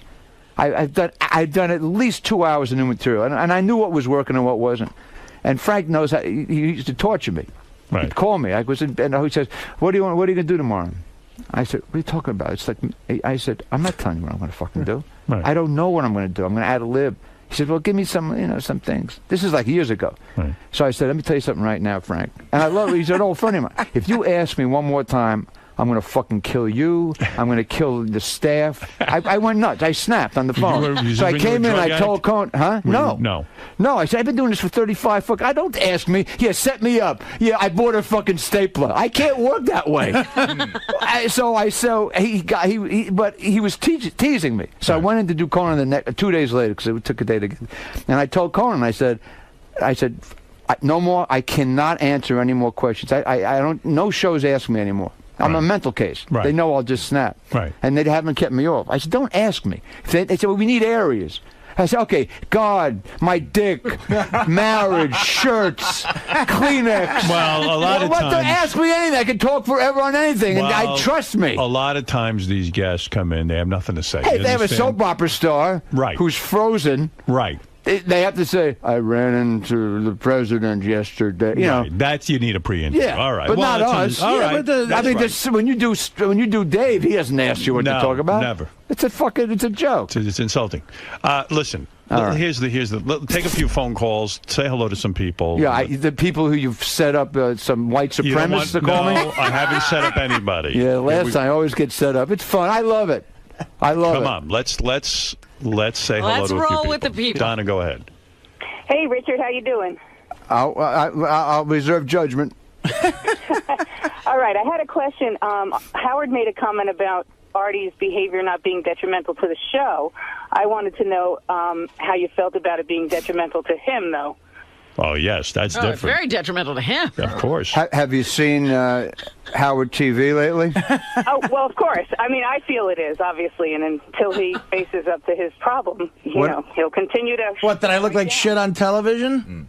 I mean, what do you mean? What do you mean? That I look like I'm dying on TV? What does that All right, ready for this comment? Let me answer that in another way. When I 2 nights ago in L.A., I was putting on. I wanted to catch up a little bit. You know what's going down with the show and with Artie, and you have a new thing on now. It was like it was almost like.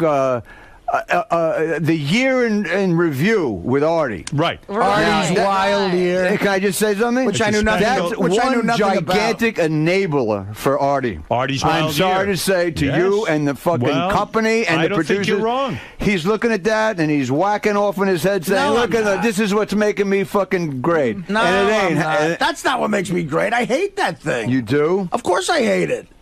I would rather than put the funny shit I say on the air. Well, come up with it from time to time. They'll plug it in. All right, now you are funny, Artie. You know I think. No, but I'm brilliant. saying I don't. Of course I don't like that. All right, but what let's am I say going hi to Rosie. Rosie, go ahead. I get paid $80 an hour from them. Here's Rosie.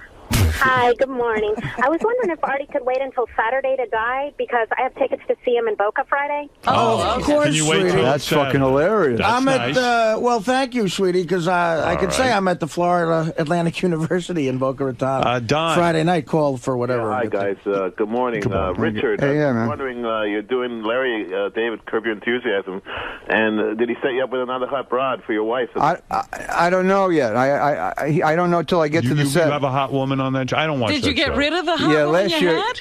Yeah, I don't think I'm with Cha-Cha, with Tia Carrera. Of course, when I was in last year, I was telling the New York Times guy yesterday, I don't know when the article come out, Thursday or whenever, and we were talking about you a lot. Right. But I said the one thing, and I talked about Gary, I said, they have this fucking unbelievable way. They're 3 clicks away from demolishing my career. Like when Tia Carrera was I said, I was on last year, and she was my girlfriend. Right. And Gary walks in with a big fucking shit-eating grin on. Hey, they just came in from the Canadian Express. Richard Lewis, that old Jew, fuck. How does he get off of dating Tia Carrera? Like, I give a fuck what anyone has to say anyway. Fuck all that. But you guys really know how to demolish a guest. When you work with fantastic. Tia Carrera, you did a love scene with her? Did you get to? No, I didn't even have a chance. I have never had a makeout session on Curb with any beautiful women. Larry doesn't let me do it. Making out isn't funny anyway. Nobody's making out on that show. Who's making out? No one. Larry had a... His wife, yeah, every once in a while. I would kill to have a love scene on that show. It's improv. Why not just start fucking her right in front of everyone? You know something? That's a great fucking idea. Of course. What about the enema? What if I whip out an enema? Yes, Don, go ahead. Howard, I just want to make a comment with you guys and Artie, man. I mean, you got to be driving them nuts with this, bringing it up on the air, all this, his addiction and things like that. I think it's worse for him. I brought it up because I know Richard has been in contact. I don't with mean just today, but I mean in general, overall. No, I'm not bringing it up anymore unless it's like Richard had a relationship with. Like tomorrow when McCartney's on, I'm not bringing up Artie's drug problem. Unless Paul brings it up. Although Paul brings it up and wants to help Artie. Although you could. I can't wait to hear that. You could. If that happens, by the way, Lennon was on heroin. You ask him how Lennon got off heroin. If that happens, by the way, I'm leaving show business. Did Paul have to do an intervention with Lennon? I think McCartney might be the one to get Artie off drugs. You know, if he showed up with the intervention, a Beatle. That would be a big deal. That would do it. Hey, Ringo, I met my wife through Ringo, and he's been sober a long time. Is that true? Are you making a joke? No, at a party, and I picked up my wife. Was it at Ringo's house? No, at A&M Records, at the old studio. He had a record, and my wife was in the record business a long time, so she knew some of the writers. And I've yet to meet your wife. Is she here with you in New York? Yeah. She is? Yes. I think when I'm free, if I could see you. Oh, no, I can't. Oh. What a shock. Yeah. Do you want me to take you and your wife to dinner? Is that what you're looking for? You hinting at that? No, I would take you to dinner after all you've done for me. I don't need your dinner. I'll take you to dinner. No, I won't go. I'm not free. Huh? I'm not free. Take me to dinner. You're not. You can't get to dinner with Richard I would like again? to. Tell me your schedule. When are you free? I'll email Gary. I get information to you? How? Through a terrorist network. Well, you have my phone number, right? Huh? No. Here. You've never given him your phone No. number. Here's my number. Belzer claims that, he's like... Belzer has my number. Of course he does. No, I wish he wouldn't use it. Of course, he never answers when he sees its bells. Here. I'm going to write it down for you right now. Belzer, sure, like it's really not a rape. Rap! You have my number. I know you do. You're full of shit. Belzer loves you, by the way, and your wife. Thank you. He should. Because he met your wife. I just have to see pictures on the fucking internet. That's the kind of friendship we have. It's sad, Howard. Sad you never even met. I never met your wife. That's because you're a recluse, and except with a few people. I would like to meet the wife because I bet there's a lot to ask there and a lot of things to learn.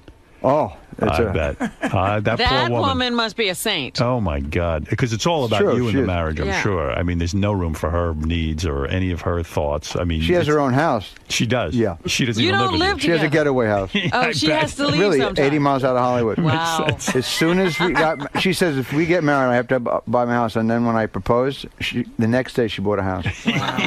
Pretty cool. But I do want to thank you for making that call to Artie. I know you weren't looking for thanks, but... He made several calls. Hey, Artie knows what he has to do. That guy is right. It is annoying to him, but, the more it's up to Artie. And that's what counts. It's up to Artie. I think it's annoying to the audience at this point. That's right. No, it's not. For more information, I don't think so. Robin likes it. For more information, go to richardlewisonline.com. That means it's definitely annoying to the audience. And go see Richard's show by all means. The guy's got endless hours of material. He sits at home, he writes all day. He has nothing else to do. Well, let him get some of this material out. And how about Belzer? Come on, and the Belzonics. Come on. I would go see the Belzonics. Is the name of his band really the Belzonics? Yeah, the Belzonics. I thought it was. That's why I thought about Enema. It sounded like a high colon, the Belzonics. You go to your wife's house? Huh? Does she have a husband there, or does she... Right. Another time we'll talk about that. Paul The Reiser great Richard Lewis will be back right after these words. How'd it go in there, man? I don't know. I really don't know. I'll have, there's a lot of people watching this, universities, Secret Service, and they will decode it and send you guys and Cirrus, how I went. I think I would say it was like an A- shot. You really let Artie have it in there. Yeah, I just told him I loved him, and it's up to him. No one else. Everyone is, they're enabling him by treating him like he's special. So he's just a drug addict like I am, and he's got to figure it out. So you really think that he has to hit rock bottom to have that moment of clarity? Obviously, of course he hasn't hit rock bottom yet. He would be sober. He's a drug addict and a heroin addict and an alcoholic and a food addict. He's an addict like I am, but he's still not willing to stop. Do you think there's hope for him? Huh? Do you think there's hope for him? I personally, yeah. I have faith that he'll change, but yeah, of course there's hope. He's still alive. As long as he has a breath, he can change. But if he doesn't, then you won't be seeing him around here. But, he'll be in the streets. Now, what do you think Howard and the guys and us, Howard TV, have to do for Artie? You said that, like our TV show, the Artie's Wild Year, is kind of egging him on. No, he disputed it. I basically was saying, the best of Artie being drunk and the best of this and best of that. Part of his brain, look, he's a brilliant comic, and he's at the point where he's thinking that is one of the reasons why he's a success. It's bullshit. It got him a fan base, but his fan base is not going to leave him. They want him to live, not die, and he will be 20 times funnier, if that's even possible, if he cleaned up his act, because he will talk about all the hell, unlike he can now. He can't talk about it truthfully now because he's still in the middle of it.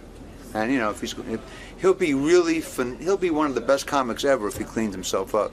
If he doesn't, we'll be in and out in a daze like this, and or die way early.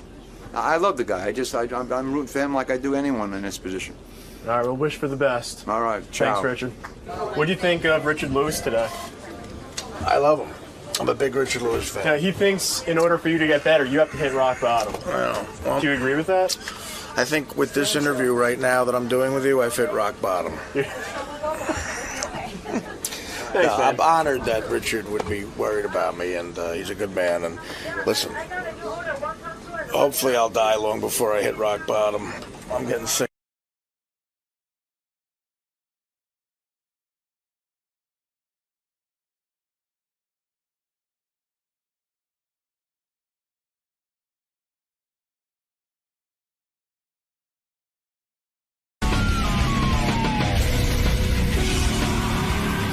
Morning. Good morning. How you doing today? Freezing. Are you kidding? It's cold, right? Yeah. So what brings you down to the show today? What's bringing me down to the show today? I have a Showtime special that premiered last night. It's my first special in 9 years. I'm on Conan tonight. I'm on Howard this morning. It's my birthday tomorrow, and my book comes out on paperback tomorrow. You're a busy man. Yeah, and it's the first time I'm here alone, without my wife or without Jessica. So You're gonna be okay, you think?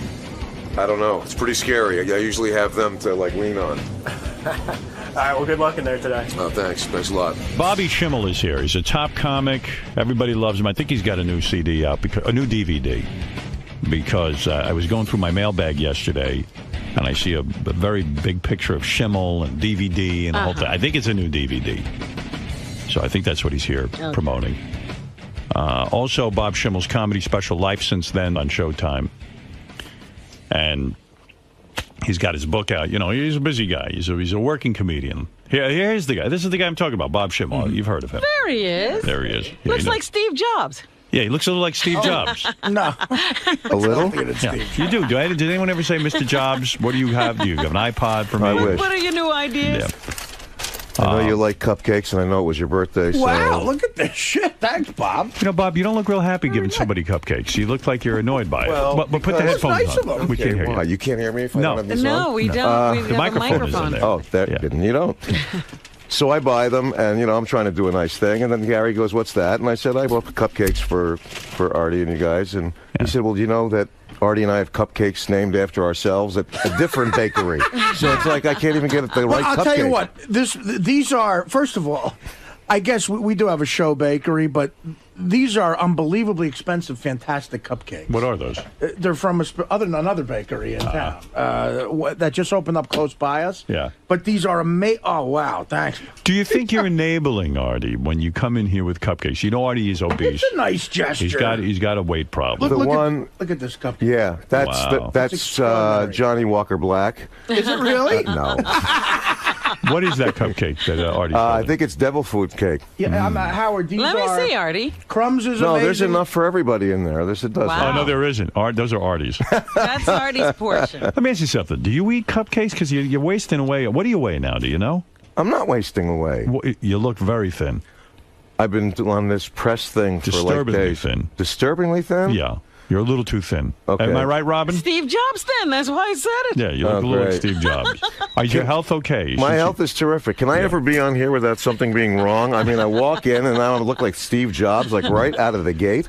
I don't mean to be petty, but it was my birthday, and Artie is eating the cupcake. And you got Artie cupcake. You got Artie cupcake. You know, Artie grabbed my gift and ate it so fast. Like, you're going to fucking eat these. I'm just saying. And you know what? You're missing out. These are fantastic cupcakes. Worth the extra calories. If I wasn't paying the child support I would have bought you a guitar like McCartney did. But, I can't. So, and I'm going to say this box cupcakes. cost easy $100. McCartney didn't buy me that guitar. McCartney had the station go out and buy the guitar, and then he signed it. Oh, God. Yeah, so that's why I was like, maybe it's not as valuable as we think it is.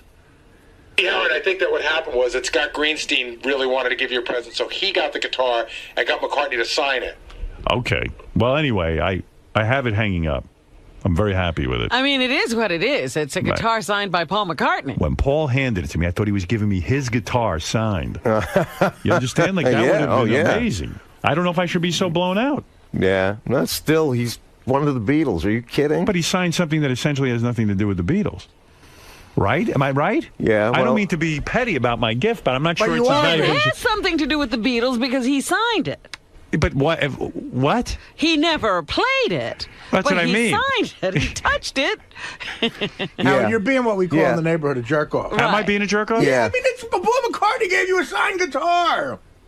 But it's not his guitar. To you. Shit, are you kidding? People would be happy if they got a business card from him. Right. I mean, Metallica signed a guitar to me, but it was Metallica's guitar. Yeah. They aren't the Beatles. Yeah, like he's going to go, oh, Howard, here's the guitar from Shea Stadium when we first came over here. Yeah, that's the one I want. Yeah. Someone I could use. By the way, Brett Michaels told me to say hi to you. I was on a show with him yesterday, and he was going to try and get in here, but he said McCartney was here. And he was signing a guitar yesterday on the Strategy Room, but it was Guitar Hero. I see. Because he's the character on there. Did you read about this kid who plays Guitar Hero? He's 15. His father got him out of school.